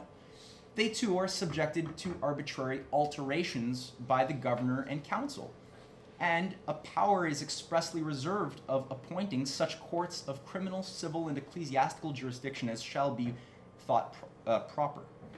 Such is the precarious tenure of mere will, by which you hold your lives in religion. The crown and its ministers are empowered, as far as they could be by Parliament, to establish even the Inquisition itself among you. Have you an assembly composed of worthy men elected by yourselves, and in whom you can confide to make laws for you, to watch over your welfare, and to direct in what quantity and in what manner your money shall be taken from you? No. The power of making laws for you is lodged in the governor and council, all of them dependent upon and removable at the pleasure of a minister of the crown. We defy you, casting your view upon every side, to discover a single circumstance promising from any quarter the faintest hope of liberty to you or your posterity, but from an entire adoption into the union of these colonies. Seize the opportunity presented to you by Providence itself. You have been conquered into liberty if you act as you ought. This work is not of man. You are a small people compared to those who with open arms invite you into a fellowship. A moment's reflection should convince you which will be most for your interest and happiness, to have all the rest of North America your unalterable friends or your inveterate enemies. The injuries of Boston have roused and associated every colony from Nova Scotia to Georgia. Your province is the only link wanting to complete the bright and strong chain of union. Nature has joined your country to theirs. Do you join your political interests? For their own sakes, they never will desert you or betray you. Be assured that the happiness of a people inevitably depends upon their liberty and their spirit to assert it. The value and extent of the advantages tendered to you are immense. Heaven grant you may not discover them to be blessings after they have bid you an eternal adieu. So that was a bit of a fail. So they caved. They submitted to Zeus. They didn't allow the Promethean better side to express itself. And Canada was really ravaged. Commentators of the time are amazed at the lack of development in the 50 years that follow this, the American Revolution in Canada. There was just complete stagnation, constant economic decay, no development, whereas in the United States, you actually had the application of a national bank, a high protective tariff that came out of Alexander Hamilton and Benjamin Franklin, and the population prospered. You had manufacturing set up, you had industry set up, the development and control of man's mastery over nature. These things were increased to such a degree that the population quadrupled in the United States and remained stagnant in Canada. New cities were formed, the likes of which we'd never seen up until that point in America, not so in Canada. Because of why? Well, on the one hand, we'd always been forced to submit to this, to free trade that goes with this, right? That's the law of Britain. Every colony gets free trade. Except for Britain, they always get to use the protective tariff, so they don't follow their own traps. It's like the casino manager doesn't go into their own casino to gamble. So it took a while for reality to hit these people over their heads a lot, but finally it did come about. You know, Canada actually did have a certain expression in some form of the Promethean spark. I'm sure most of you have heard at least the rebellions of 1837-38. Yeah. So Louis-Joseph Papineau, William Lyon Mackenzie, we're told that these two things happened completely in isolated ways. It was just a coincidence that they both occurred at the exact same time in the same year. But really, it was just, just that was all. It's coincidence. Two things. Well, that was one rebellion. That was another rebellion, and they just so happened to have occurred at the same time. No correspondence between, So it took a while, but it finally happened. So Louis-Joseph Papineau was a minister in the legislature of Quebec, who was he was a complete Republican in spirit, and we're gonna get at that. William Lyon Mackenzie was sometimes a little bit more confused, but generally a fiery guy who was the first to really take on the family compact, this British-run oligarchy that had set itself up during the War of 1812 in Canada to control the churches through the Anglican Church, as well as the economy, and everybody who was anybody was basically part of the upper echelons of this family compact. And they call it that because they were trying to model their system on the rights of hereditary authority of Britain, right? But it was just new blood. Mostly composed of loyalists and British immigrants. So this didn't really work, though. So this guy, both of them waged a certain rebellion. It was subverted both from Britain, from places like the University of Toronto, which was then King's College, set up by the head of the family compact, by the Orange Men, the Orange Order, which were set up as a Masonic order modeled on William of Orange, who took over Britain from the Netherlands 100 years earlier, and America. So you actually had some American... That's strange, because Papineau was a Masonic... Oh, I said Orange Order. So was Benjamin Franklin. Oh, So was that's Martin the same Lafayette. faction. Yeah, exactly. Yeah. So there actually were still, even then, certain humanist elements within the Masonic sects which were actually against the oligarchical factions. Today, at this point, it's pretty much just the oligarchical factions that exist. But then it wasn't the case. Mozart was... So that's explaining George Washington Yeah, exactly. until Franklin Roosevelt. Yeah, even Edgar Allan Poe. Because he was a Masonic too. Yeah, They so that's the thing. This has been squashed, though, at this point, in those orders. But that's part of history. Now, these were subverted by, what I didn't mention was there were a lot of pro-British elements at that time coming to prominence in the United States. So they ran their rebellions assuming that they were going to get backed up by the USA. Now in 1837-38, though, the problem was the USA was no longer itself. Andrew Jackson had just destroyed the Second National Bank. This guy had given Wall Street full power over controlling the economy.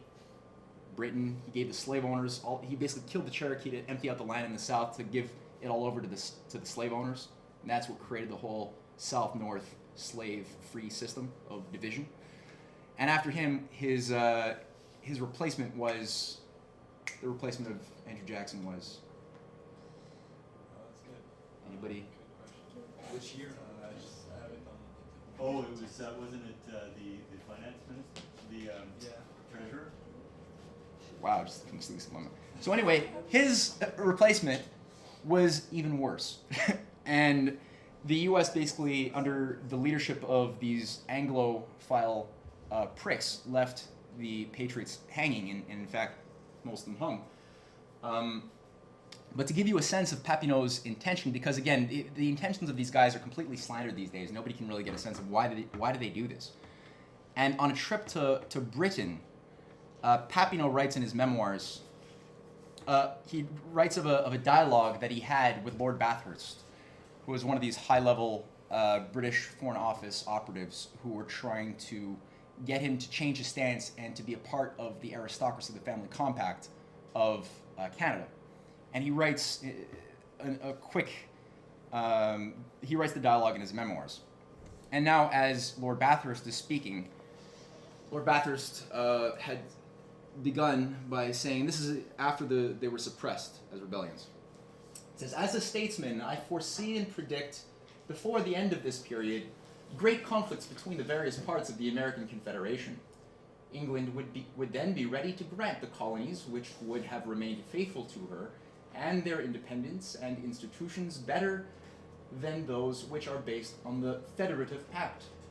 Indeed, released from any counterweight, democracy would be impetuous and anarchistic, while it would be the best of all possible governments if it were moderated by a hereditary magistrature, whose perpetuity would be ensured in its glare and its strength by the means of majorates and substitutions. It is clearly understood that the English government would grant these majorates to influential men like you, sir, if they wanted to take part of such a wise arrangement. By giving your support to this plan and by making your compatriots welcome it, you would hasten the era of happiness and power for your country. We would attract in it the rich families of England, which are friends of hereditary institutions, and those rich families of the United States who are disgusted by the weak influence which the democratic ascendancy leaves to them. The date you put is when it was published, or around that time. But that's in 1824. Oh, it was published then, it happened earlier. Ah, okay, good to know. Okay, so it was 1820 something then. Good. So this is before the rebellion. Oh, I'm learning something new.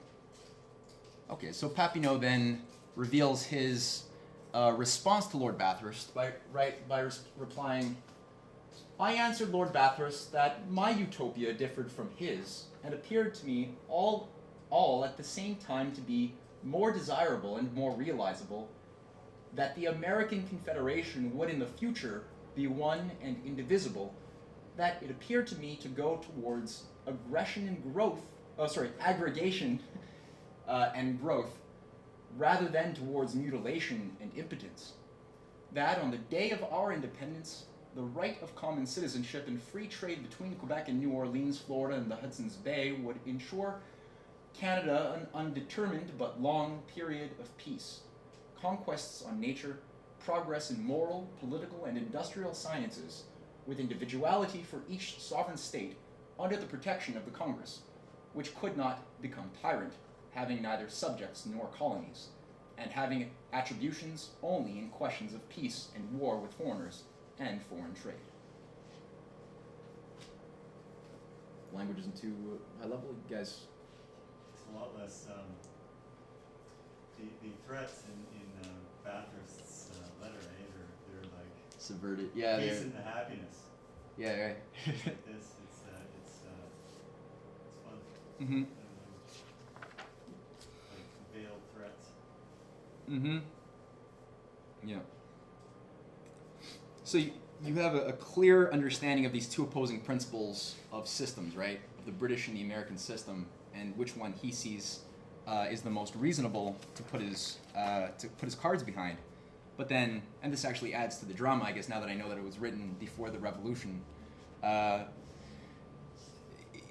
He actually, it's a gamble, but it's a reasonable one. And the fact that John Quincy Adams had just been jettisoned from the government a little bit before this is a tragedy of history. But regardless, this is an expression of the Promethean principle in some form coming out. What happens as a response to these revolutions, or attempted revolutions? Oops. Well, you have what's known as there's been sort of several successive constitutional sort of reforms in the Canadian history.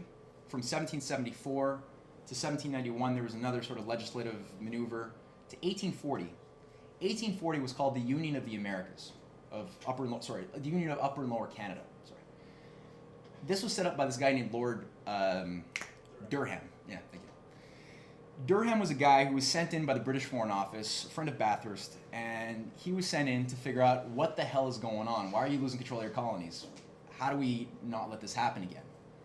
And so he sets up a royal commission effectively and figures out that, well, he puts a few things together, and he basically says, well, look, we can't get rid of all of the problems. He does make measures to try to destroy the French culture. That's one idea. Another idea, though, is to create this idea of the Upper and Lower Canada unions of the lower and upper parliaments, but with it turns out to be very unequal rights to each. The French really get screwed over there. But more importantly, his sleight of hand is that he says, well, look, this nationalism, this republicanism, we can't just destroy it, but what we can do is rechannel it towards responsible government, right? So instead of actually fighting for an independent Canada, we're going to try to get all of these patriots to fight for begging Britain to just be more responsible with us. And that'll be the clarion call of all patriots. We're going to just move it towards responsible government. And that became repeated and repeated. And a lot of people, including William Lyon Mackenzie, got sucked into this type of sophistry. Now, they couldn't fully stop it though, because throughout this period, nonetheless, you did have people like, this is one of the most important representatives of the school of Henry C. Carey, who's Lincoln's advisor, his economic advisor, who fights throughout the Civil War to establish the real American system in America against British free trade. And his whole life is devoted towards not just making America free of British free trade and reestablish the Constitution in that form, and that means national banking, the protective tariff, but more importantly, the idea that money has no value. That what has value is the ability to increase your powers of production through discoveries and inventions. So that's where government is really, that's why you have government. That's the general welfare. If you don't do that, you're not being creative, then the general welfare means nothing. You're always going to get sucked into a closed system where resources will deplete and you're going to go towards a collapse. You'll have to become an empire, effectively.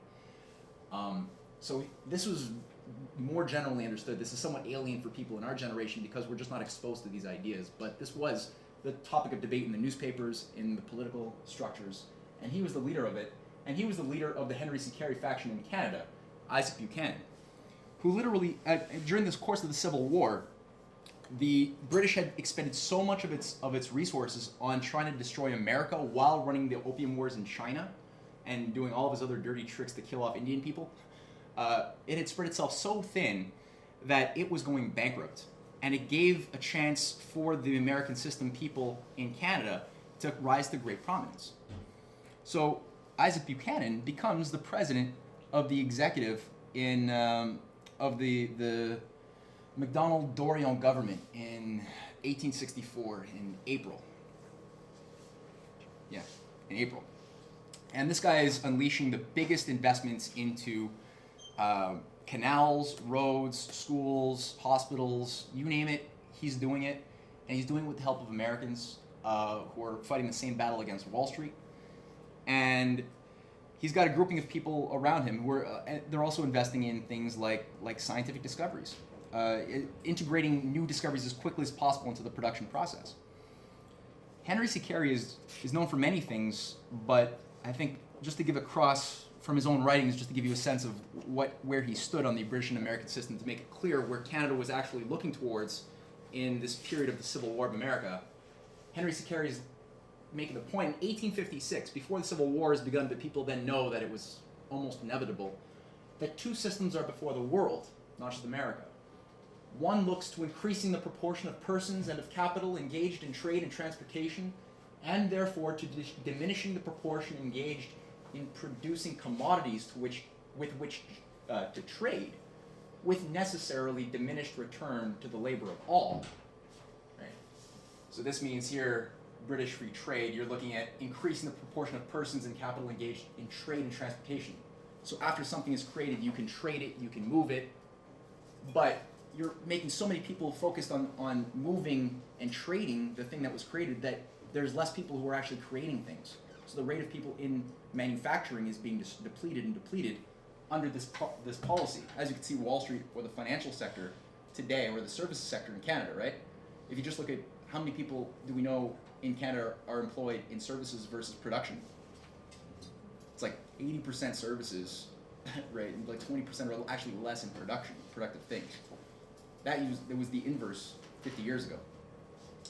So that's British free trade, that's globalization. And that has always been the case, every time it's been applied from the 1500s to the present. Now, and therefore to diminishing the proportion engaged in producing commodities, the creating of new things with which then you can trade, with necessarily diminished return to the labor of all, while the other, the American system, looks to increasing the proportion engaged in the work of production and diminishing that engaged in trade and transportation with increased return to all, giving to the laborer good wages and to the owner of capital good profits. One looks to underworking the Hindu and sinking the rest of the world to his level, the other to raising the standard of man throughout the world to our level. One looks to pauperism, ignorance, depopulation, and barbarism, the other in increasing wealth, comfort, intelligence, combination of action and civilization. One looks towards universal war, the other towards universal peace. One is the English system, The other we may be proud to call the American system, for it is the only one ever devised, the tendency of which was that of elevating while equalizing the condition of man throughout the world. Pretty good. So this American system is the key. It's not a question of communism versus capitalism. That's a false debate. It's, are you living in a world where you look at money as being what gives value to things, or powers of thought, of the ability of human beings to think creatively, to change nature in a way that allows us to free our minds up from being beast of burden on the field. Because a machine, as anybody who's looked at this would tell you, a machine, if it could do the work of 100 men, allows these 100 men now to not have to work 12 hours a day and not use their minds. They can now become scientists, doctors. And this is what the Confederate South didn't want to accept. They didn't want to use machinery. They didn't want to use protection, because by using British free trade to export cotton to Britain, they could just keep on using more and more slaves from Africa. That's all, just work them harder, right? Increase production by working them more. Don't increase it by introducing a new technology. And so Henry C. Carey was against that, and he understood it.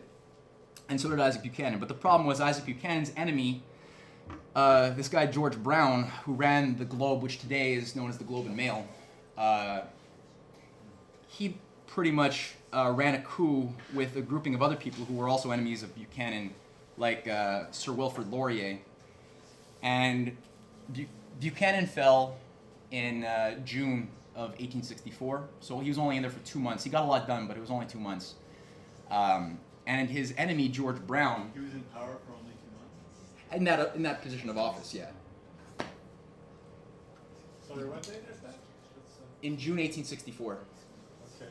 Yeah. You said Wilfrid McDonald? I said Wilfrid Laurier. I meant to say John A. MacDonald. Yeah. Okay, thank you. Sorry. Yeah. Was that what you guys were confused about too? Okay. All right. So, Sir John A. MacDonald is known today as... Are you guys okay? Is it confusing? It's good? Okay. So, John A. MacDonald today is known as the father of Confederation, the guy who organized the British North America Act of 1867. Now, as a father of Confederation, as a founding father of Canada, he's yet famous still for having said, at the end of his life, the last year of his life, where he was still Prime Minister, that a British subject I was born, and a British I will die. And actually, it's a British subject I will die. That's funny words for a founding father of a country. So, George Brown actually becomes the replacement of Isaac Buchanan in the following government and tries to undo pretty much everything Buchanan was fighting for, especially trade with the United States.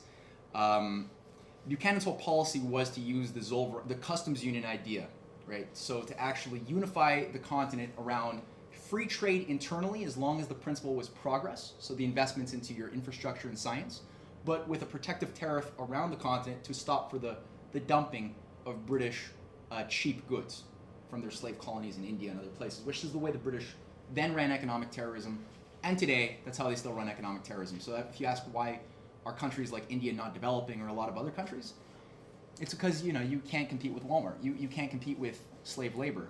So every time India or any country tries to create its own local industry in something, you can have, because the borders are open, the dumping of goods made somewhere even cheaper still. Let's say Africa, I don't know. But you could have the dumping of goods where that would crush any local industries that were trying to come alive. They did that in Canada too. We tried to have our own horseshoes being made here. It was crushed by just the flood of the product from overseas by Britain. And then we were punished.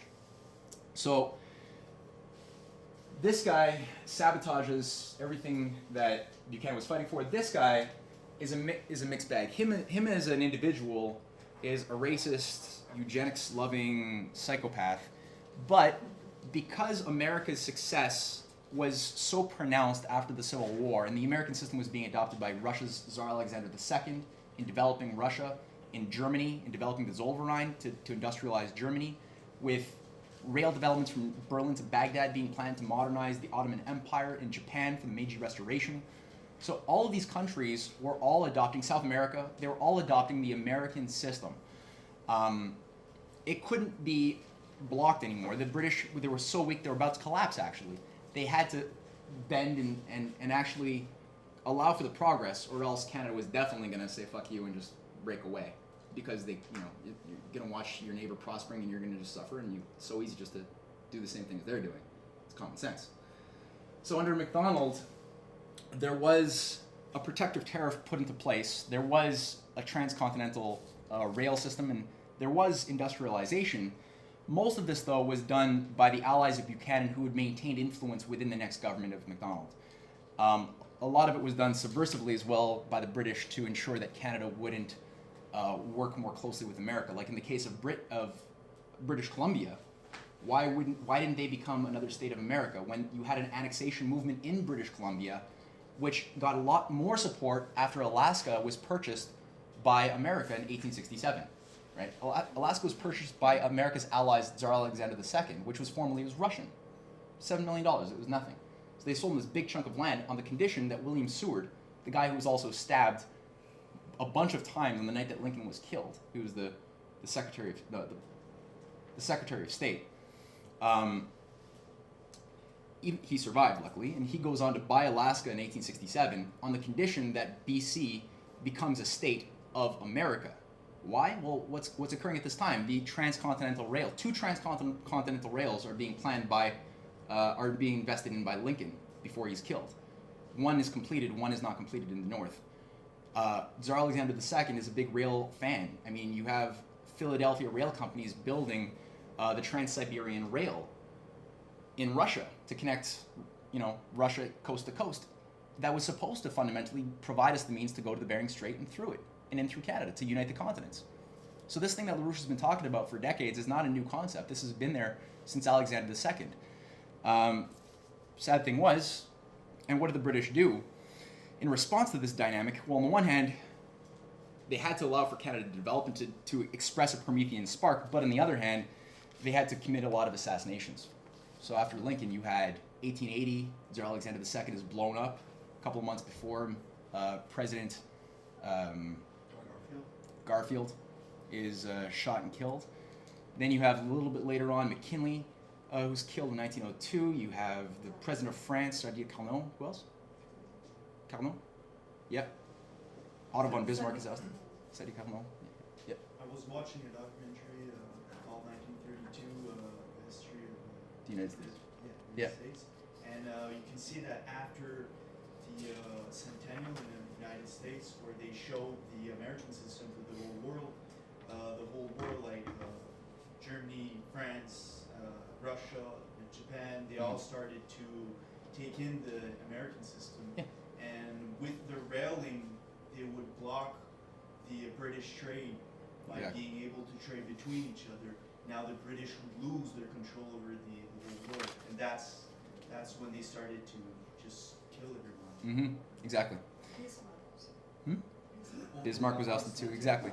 And so that was the thing. All of these leaders had to be ousted, not just because they represented the American system for progress and development, but also because they were all blocking Britain's desire to blow up everybody and have everybody who were allies to kill each other, which is what was the effect of World War I. Now, in this period, the British are remobilizing themselves, and this is going to be where I'm going to slowly prepare the segue for the next class in a couple of weeks, which you guys should come back to. But before that, the British are remobilizing by creating something at the time known as the Round Table Movement. Now, the Round Table Movement is set up by a grouping of people around Nathan Rothschild, and a grouping of people around him, including Thomas Huxley, the whole X-Club that Huxley founds to promote British empiricist science against the real European, or what's called continental science, which was based on Leibniz and Kepler and people who made real discoveries, whereas the British, and that weren't simply using their senses, they were using their minds. The British school of Huxley, which promoted Darwin, he's known as Darwin's bulldog, that promoted all of these groupings who you could look at on even Wikipedia, but basically all of these guys said, no, the mind doesn't exist. All science is observation with your 5 senses and description, and that's all it is. So these guys, with Nathan Rothschild, with a grouping of people who made a name for themselves like Lord Milner in suppressing the Transvaal uprising in South America, which was at that point a Republican uprising to break, it was a Dutch colony, but it was trying to break free of the British, and it was subverted in a really disgusting way by Milner's grouping, who were bureaucrats for the civil service of Britain at the time. They formed a group called Milner's Kindergarten with another guy in Africa who was a real bastard named Cecil Rhodes. Right, Rhodesia, today Zimbabwe, was named after this guy who was just wrong on so many levels. But they use Rhodes' fund that he made off of raping Africa of its diamonds, and they set up something called the Round Table Group. The Round Table Group is created and is run by a Canadian who's the head of the family or one of the leading members of the Family Compact, which still exists and is still exercising control over Canada. It didn't disappear with 1840. It continued in another form, named George Parkin and George Grant. George Parkin runs the Round Table Trust as of 1902 when it's created, and its whole purpose is to revive the British Empire because it's about to collapse. It can't compete with the American system globally. And their method is to say we're going to use Darwin as our base, empiricism as the core, and we're going to use this to justify a new world empire, a federation of all of the different parts of the empire under an imperial union. And that's their model. Milner is the most fanatic leader of this thing, and he's observing in 1909 in Canada the problem of Canada at the time, especially as it's being run by Sir Wilfrid Laurier. Wilfrid Laurier, who's a replacement of MacDonald, is a real patriot. This guy is an admirer of Lincoln. He's a fighter for progress. I mean, he's got a really bold vision that he's not permitted by the conditions of his time to really go that far with.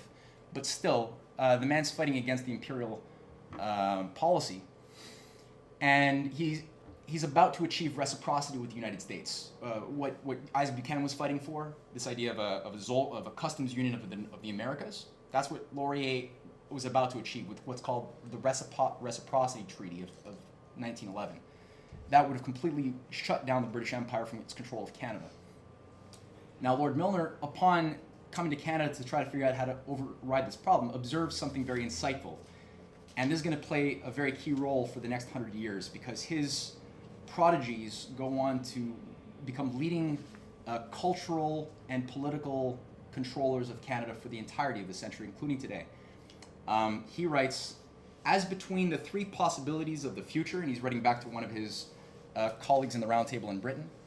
1, closer imperial union. 2, union with the US. And 3, independence. That's independence of Canada. I believe definitely that number 2, union with the US, is the real danger. I do not think the Canadians themselves are aware of it. They are wonderfully immature in political reflection on the big issues and hardly realize how powerful the influences are. On the other hand, I see little danger to ultimate imperial unity in Canadian nationalism. On the contrary, I think the very same sentiment makes a great many, especially of the younger Canadians, vigorously and even bumptiously assertive of their independence, proud and boastful of the greatness and future of their country and so forth, would lend themselves, tactfully handled, to an enthusiastic acceptance of imperial unity on the basis of partner states. This tendency is, therefore, in my opinion, rather to be encouraged, not only as a safeguard against Americanization, but as actually making, in the long run, for a union of all the Britons.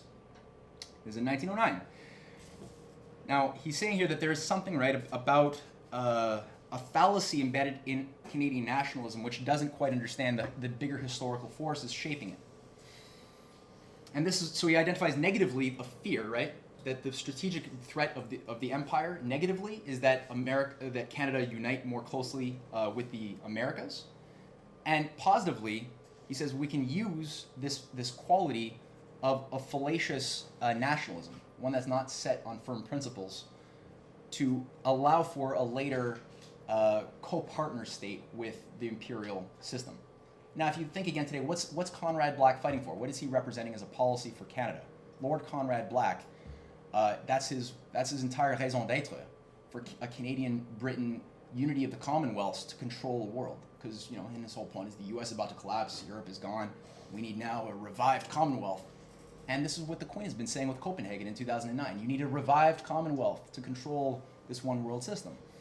So this guy's, yeah, we're going to go into his prodigies and the echoes of his strategizing in a couple of weeks. Wilfrid Laurier is very clear in his autobiography, one of his letters of 1911, as soon as he's ousted from his government, is very clear on this. That he writes, Canada, upon having lost his position as Prime Minister, Canada is now governed by a junta sitting at London, known as the Round Table, with ramifications in Toronto, in Winnipeg, in Victoria, with Tories and Grits receiving their ideas from London and insidiously forcing them on their respective parties. Very clear. Now, the Tories and Grits, that's basically the founder today of, the Grits are known as the Liberals. That's the founder of modern liberalism. Tories, that's conservatives. That's the founder of modern conservatism. Both of them are two fallacious extremes of one common imperial policy. It's a false dichotomy. And it always has been. The NDP comes out of a weird Fabian society outgrowth of these things, which then take over the Liberal Party. So what do we got?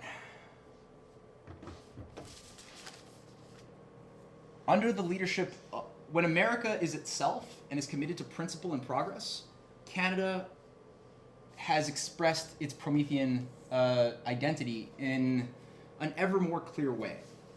We've had examples like John Diefenbaker, who, even though he's a so-called political enemy with C.D. Howe, who was at that time the controller of the Liberal Party, they were both committed to working with John F. Kennedy, with Eisenhower, with Roosevelt on programs like the Avro Arrow, nuclear power, even exporting our technologies to Africa, to India, to Pakistan, which Canada did in the 1950s under the Colombo Plan. Diefenbaker had a vision with the development of the Canadian Arctic, not the way Harper is saying his Arctic vision is working out to militarize it against the Russians, but rather to create science cities, like in Nunavut. We don't have to have a military base in Nunavut. He actually had a policy for Frobisher Bay, which is the capital of Nunavut, to be a massive domed city with all of the amenities of modern-day Toronto. This is something which would involve working more closely with the Russians on developing your resources and creative potential in science together. You had W.A.C. Bennett was fighting to make headroads on developing basically the biggest hydroelectric projects in the west coast of Canada ever, with the Columbia River Treaty and the Two Rivers Policy, which all were part of a greater design that locked into the North American Water and Power Alliance, which people like John F. Kennedy and his brother Robert F. Kennedy both endorsed. Touching on Quebec, Daniel Johnson Sr., who died in office along with his two predecessors, who all died prematurely in office while premiers of Quebec, was the leader fighting for the development of our hydroelectric power in Quebec. The Manicouagan, all of these things that give us cheap electricity in Quebec came from this guy uniquely. And it was his ability to do this that came from his collaboration with Charles de Gaulle. So what you've got is something which today you can still tap into, and as organizers, we have to look for finding better and better ways to both find this Promethean principle inside of ourselves so that we can then better find it in others, in both policymaking circles, mayors, deputies, people on the street, and get everybody to take on this bigger challenge of thinking of themselves in a bigger historical light. Because today, if you look at it, the role we could play doesn't have to be the Trans-Pacific Partnership or CETA. It doesn't have to be militarization of the Arctic. We could actually be working on developing such projects that people like Henry C. Carey fought for, like the Bering Strait rail tunnel that would combine these continents in a common pursuit of rail development, high-speed, maglev, opening up new corridors and new science cities for development, and the North American Water and Power Alliance, which in some measure has already, in a sense, begun with W.A.C. Bennett's Columbia River Treaty and Peace River, but has never been finally fulfilled, to move all of to mitigate the crisis which is now coming on both the United States and in a more advanced form, even in Mexico, which has no fresh water, to actually take the wasted water runoff in the Arctic and Alaska and Yukon, collect and move chunks of it, about 10% down into the continent where there is a lot of drought. People are going to die en masse and starve. Food production is going to be wiped out. And it could green the deserts. and set a precedent for doing similar things with Africa. I mean, the lessons that you learn from terraforming not only have application for the world, but also for other planets too, in the long run, if you think about what other deserts exist in our solar system. Well, we know there's ice on Mars. We know that there's a certain electromagnetic field. There's a certain useful gravitational field, which is a little bit less, but still something that could potentially sustain human life in some not too distant future. Probably would want to have a lot of machinery up there way before we set people, but still, the principle of actually terraforming is something that, you know, normally we would have to wait millions of years for nature to do something like turning a desert green. Whereas human beings, if we're thinking in a Promethean way, we've already seen deserts being converted into green havens of food and forests in 10 years or less. You've got the Imperial Valley of California, which is one of the major food producers of vegetables, right? Which was a complete desert before Roosevelt. So there's examples where the mind of man is actually proven to be, if it's obedient to natural law, an agency of the creativity that we find in the universe, but we can make it move faster and better. And it's more beautiful because it's self-conscious, because we had to actually overcome obstacles that were preventing this from happening inside of ourselves. So there's a free will element too. We can choose not to do that as well. And you know, as we've seen from Canada's experience, that's happened a lot, where people have chosen to take the easy path and have suffered in the long run. So I would just say I would leave it there for some questions, and you know, next, I guess not next week or the week after, but in 3 weeks we should do part 2 of this class.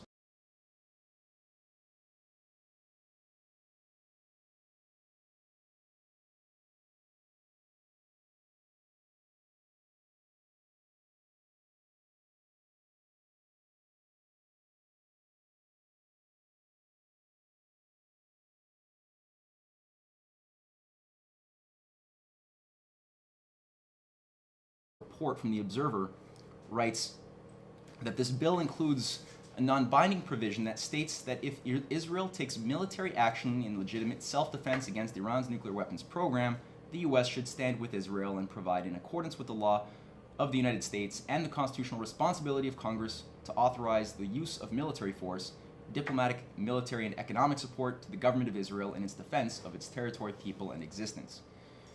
So this bill actually reignites the issue of backing up Israel if it chooses, and it says self-defense here, but looking at everything Netanyahu has represented, he is a preventative war disciple. He believes in the doctrine of preventative first strikes.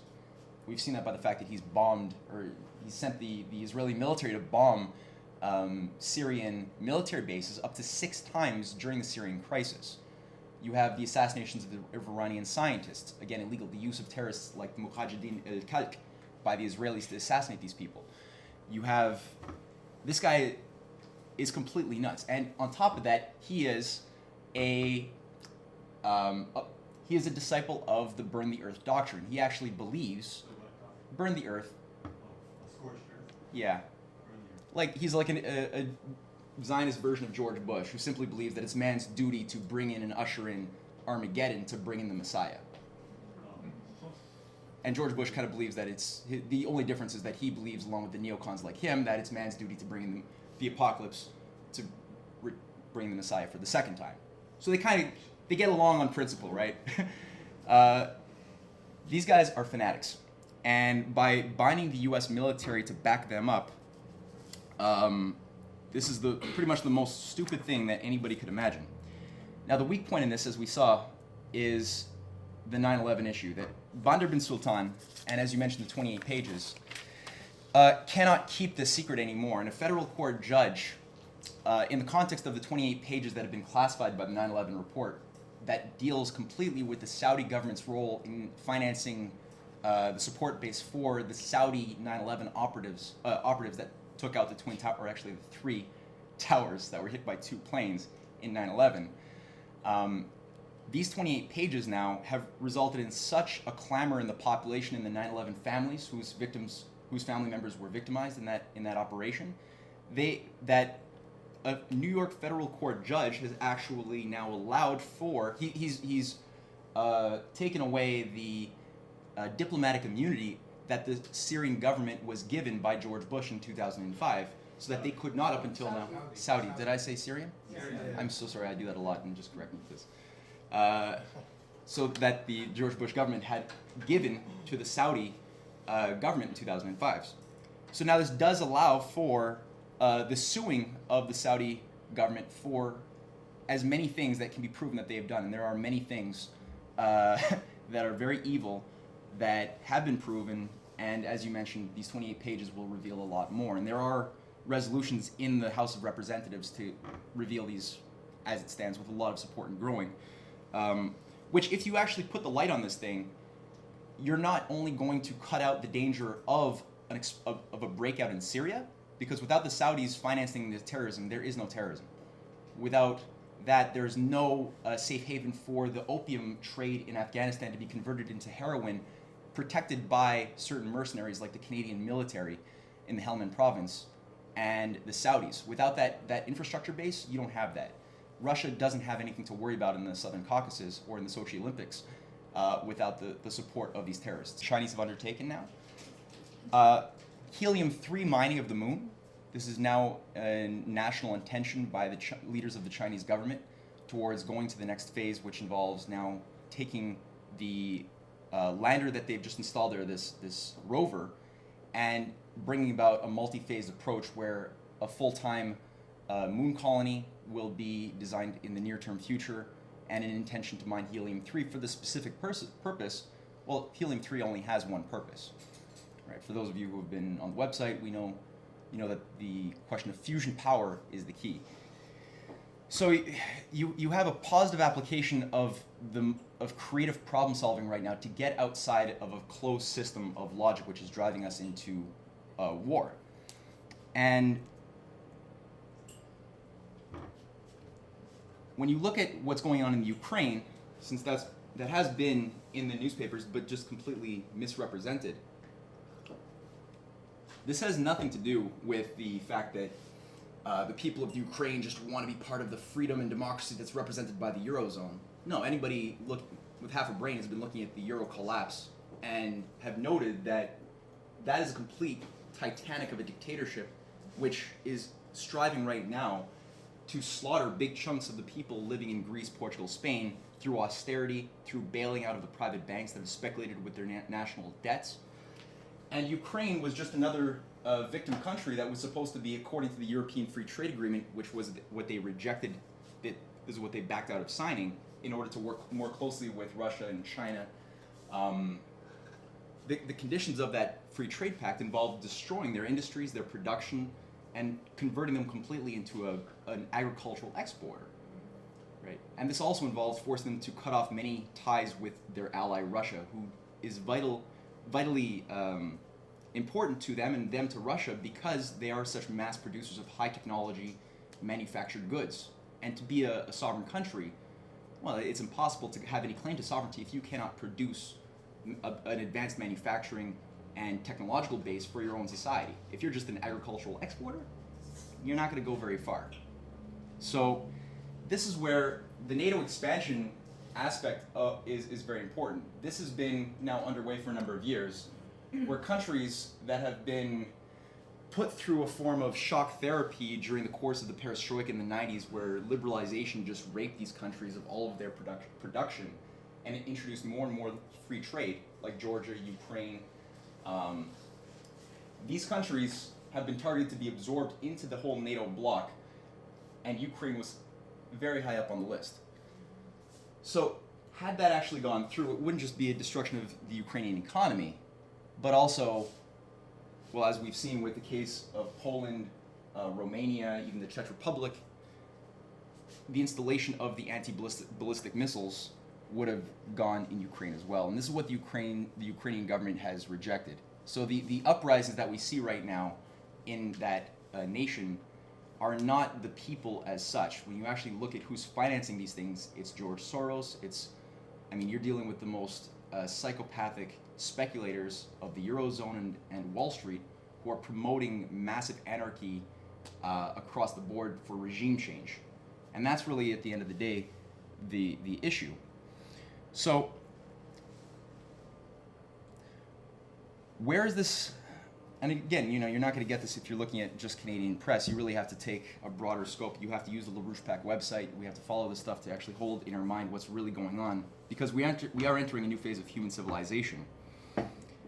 Russia right now has essentially saved the world. Putin has uniquely saved the world at least twice in the past 4 months. First, on the Syria question, right, on blocking the West from blowing up Syria, specifically telling Obama that this is not allowed to happen. It won't happen under his watch, which is the only reason why the bombing didn't get launched after all of the mechanisms were in place. And now the second thing is on the Ukrainian issue and stopping the military buildup inside of the Ukraine. So there is an increased danger, obviously, where leaked documents from an internal dialogue with Prince Bandar bin Sultan, the head of the Saudi intelligence, had met with Putin somewhat recently and had threatened him that the Chechenian terrorists who have been running havoc in the Russian Caucasus are controlled by Saudi Arabia, as Saudi Arabia, as we've proven, controls pretty much the entire terrorist international. The Saudi government itself was put there by the British Empire in the 1920s anyway. They, as well as the Israeli government, have been British assets for a very long time. Now, this threat is serious because, as we've proven, as other people working with us have demonstrated concisely, Prince Bandar was also responsible for financing the 9/11 operation in 2001. Everybody is pretty much familiar with this? 28 pages. 28 pages. So this is another aspect of the weak point. On the one hand, this is an increased danger because we know that the Sochi Olympics are coming up in March, and this does put a big target on Russia, and this could be used as a major point to threaten them. The reason why he threatened Putin, obviously, was over the Syrian war issue, right? And he said, look, we can keep them under control on the condition that you let up on blocking the war mobilization in Syria. They put a lot of money, they invested a lot for 2 years in overthrowing Bashar al-Assad and financing terrorist jihadis in the Syrian rebel groups for a very long time. So they're very committed right now to this policy, which is still increasing. And this is, even though you don't hear it in the press every day like you did a few months ago, this is still a key issue. Another weak point to keep in mind is the Iran issue, which has, again, been re-inflamed by this not-so-charming fellow up here named Senator Menendez, who, for the last several months, has been organizing traitors on both sides of the party aisle in the United States to back up his Nuclear Weapons-Free Iran Act of 2013-14. Now, this not only involves putting up major sanctions on Iran, like the likes of which we've never seen before, and also sanctioning partners, people in India or China who do business with Iran as well, which is a form of warfare. You are killing people with these sanctions. But beyond that, this program is occurring in the context of the P5+1 talks brokered by Russia and China for a peaceful resolution of the Iran civilian nuclear weapon systems. And so far, as everything we've seen, these things have been advancing with great success. As it stands right now, there is no evidence whatsoever that Iran has any intention for a nuclear weapons program. It's all hearsay and conjecture. It's just the repetition of something which has not been proven, nor is it in Iran's interest to actually do it. So, right now, in the context of this peace process, you have this psychopath and groupings of traitors from both sides of the aisle, financed by the ADL, by Wall Street, by London, by the Saudis. The Saudis, by the way, have pretty much put about as much money into buying up Congress members and senators as Wall Street has, into backing up this thing, which has a side effect, includes, and this is a little extract from the bill itself, where on our slide, the author of the not holding the picture of the world stage right now very clearly in your mind. We've just now moved, for those on G Hangout, onto slide 1. How do I get in the full screen again? Slideshow. So, what Putin and leading generals of the Russian military have been warning about has been that over the past several years, there's been an increasing buildup of anti-ballistic missiles with offensive capabilities increasingly set up all across the Russian southern perimeter, like I just mentioned, even going down all the way into Turkey. What we have also with the current buildup of specifically American military systems in the Pacific with Obama's what's called the Air Sea Battle Plan, there has been a massive buildup in preparation as well for confrontation with Russia's strategic ally, China. This is the key right now, which is defining everything going on in the world. Now you have this happening. It's an ugly thing to think about, and people today think, well, they would never let that happen. The misters, they would never let such a crazy thing happen. But if you actually look at it, right now we're much closer than we were even in the context of the Cuban Missile Crisis to an actual nuclear confrontation. This is the voice of Russia, and the Western media, and at this point, the Russian and Chinese media are two very different things when you actually evaluate both on a daily basis. The voice of Russia recently had a leading headline on their website warning that nuclear war now is more likely than ever. Going through how, because of John F. Kennedy in the 60s, the Russian buildup of missile systems in Cuba was mitigated. It did not become a nuclear confrontation, but for several days it was very close. There's been a dozen or so occasions across the period of the Cold War where we did come extremely close, within a hair's breadth, of actually launching a nuclear strike. And people today often think, well, because it didn't happen, it couldn't happen. I think Birgit just left without her phone. Nice try, Birgit. So, because it didn't happen, it couldn't have happened, which is a very simplistic way of thinking about it, because people today neglect the factor of human free will. How do human beings, individuals, intervene into history to change the course of events? And this is the specific thing which today we have to think about doing as well as individuals within a process of history. The danger that the voice of Russia is also warning about is the increasing buildup of nuclear systems that are run by the Saudis in Pakistan and many other nations around the world. The reason why this is a necessary thing to think about is because in the mind of an empire, you have a financial collapse. When the empire cannot control its victims through the economic system, the necessity to introduce a factor of chaos and war to divide and conquer is always necessary, and that's been the historical case of empire going as back as records will take us. The difference between every other point in history where we've had a major war and today is that we're dealing again with nuclear bombs. So on a negative point, the empire just simply cannot tolerate living in a world where you have progress coming out of Russia, China, and other countries, and a collapsing world order coming out of the transatlantic. On a positive level, well, it's very much just that question of progress. Russia and China are expressing now a commitment towards space exploration, major infrastructure development, as we see with the Move Southwater North project coming out of China, which looks very much like Nawapa. Has anybody seen these projects? No? Move Southwater North. It's the biggest water moving program in human history that the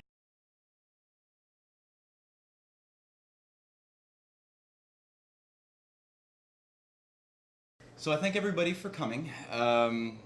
My name is Matthew Ehret-Kump, and I'm a representative of the Committee for the Republic of Canada. This is our second meeting of the year. What I will be doing this evening will be leading into my class. I'm going to provide a very, hopefully quick, strategic briefing of the political situation as it is right now on this stage of history. From there, we're going to evaluate the potentials that Canada can play in regards to the new renaissance, this new financial order, which will come about if we can avoid a dark age and this one world government bankers dictatorship, which Lyndon LaRouche has been warning about for over 50 years and has been leading the fight internationally to resist by bringing about, protecting, and then advancing on the most advanced Renaissance concepts of human history, starting from ancient Greece, Athens, and beyond. So what I, just as a note here, up until about 2 hours ago, this class was going to be somewhat longer than you will find today. It'll still be very dense, and we're going to go through a lot of history, a lot of subject matter. But as a teaser, I'm cutting it into two parts. so that we're going to end at the beginning of the 20th century, and in an upcoming class we're going to give part 2. That's just a whetting of your appetite. So, to begin the briefing, this year has begun with a lot of potentials. We have currently the real danger of a military confrontation with Russia and China. We have an economic financial disintegration of the transatlantic financial system. And these things are linked. They're not two separate problems.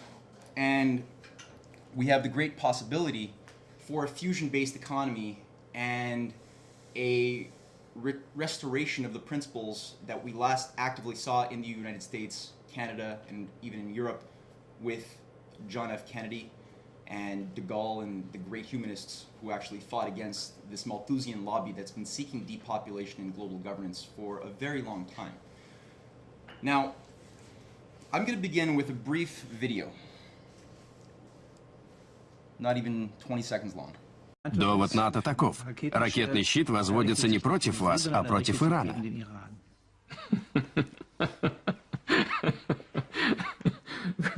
Вы меня рассмешили. Дай вам Бог здоровья, потому что уже конец рабочего дня, так, в принципе, уже спать пора. Поеду домой с хорошим настроением. Okay, so what was difficult to read there in the subtitles, the interviewer was asking him, why is it that you are reacting as you are militarily against the buildup of anti-ballistic missile systems around your southern border in Romania, Poland, when everybody knows, the interviewer was saying, this is just to do with Iran and not with you. That was basically the question. So Putin's reply with basically just abject laughter, I think was useful, because most people, and you can see the interviewer was on another world, right? This guy was not thinking strategically. Most people don't realize that the current US and NATO buildup of military systems around Russia are a preparation for confrontation, which you wouldn't really know if you were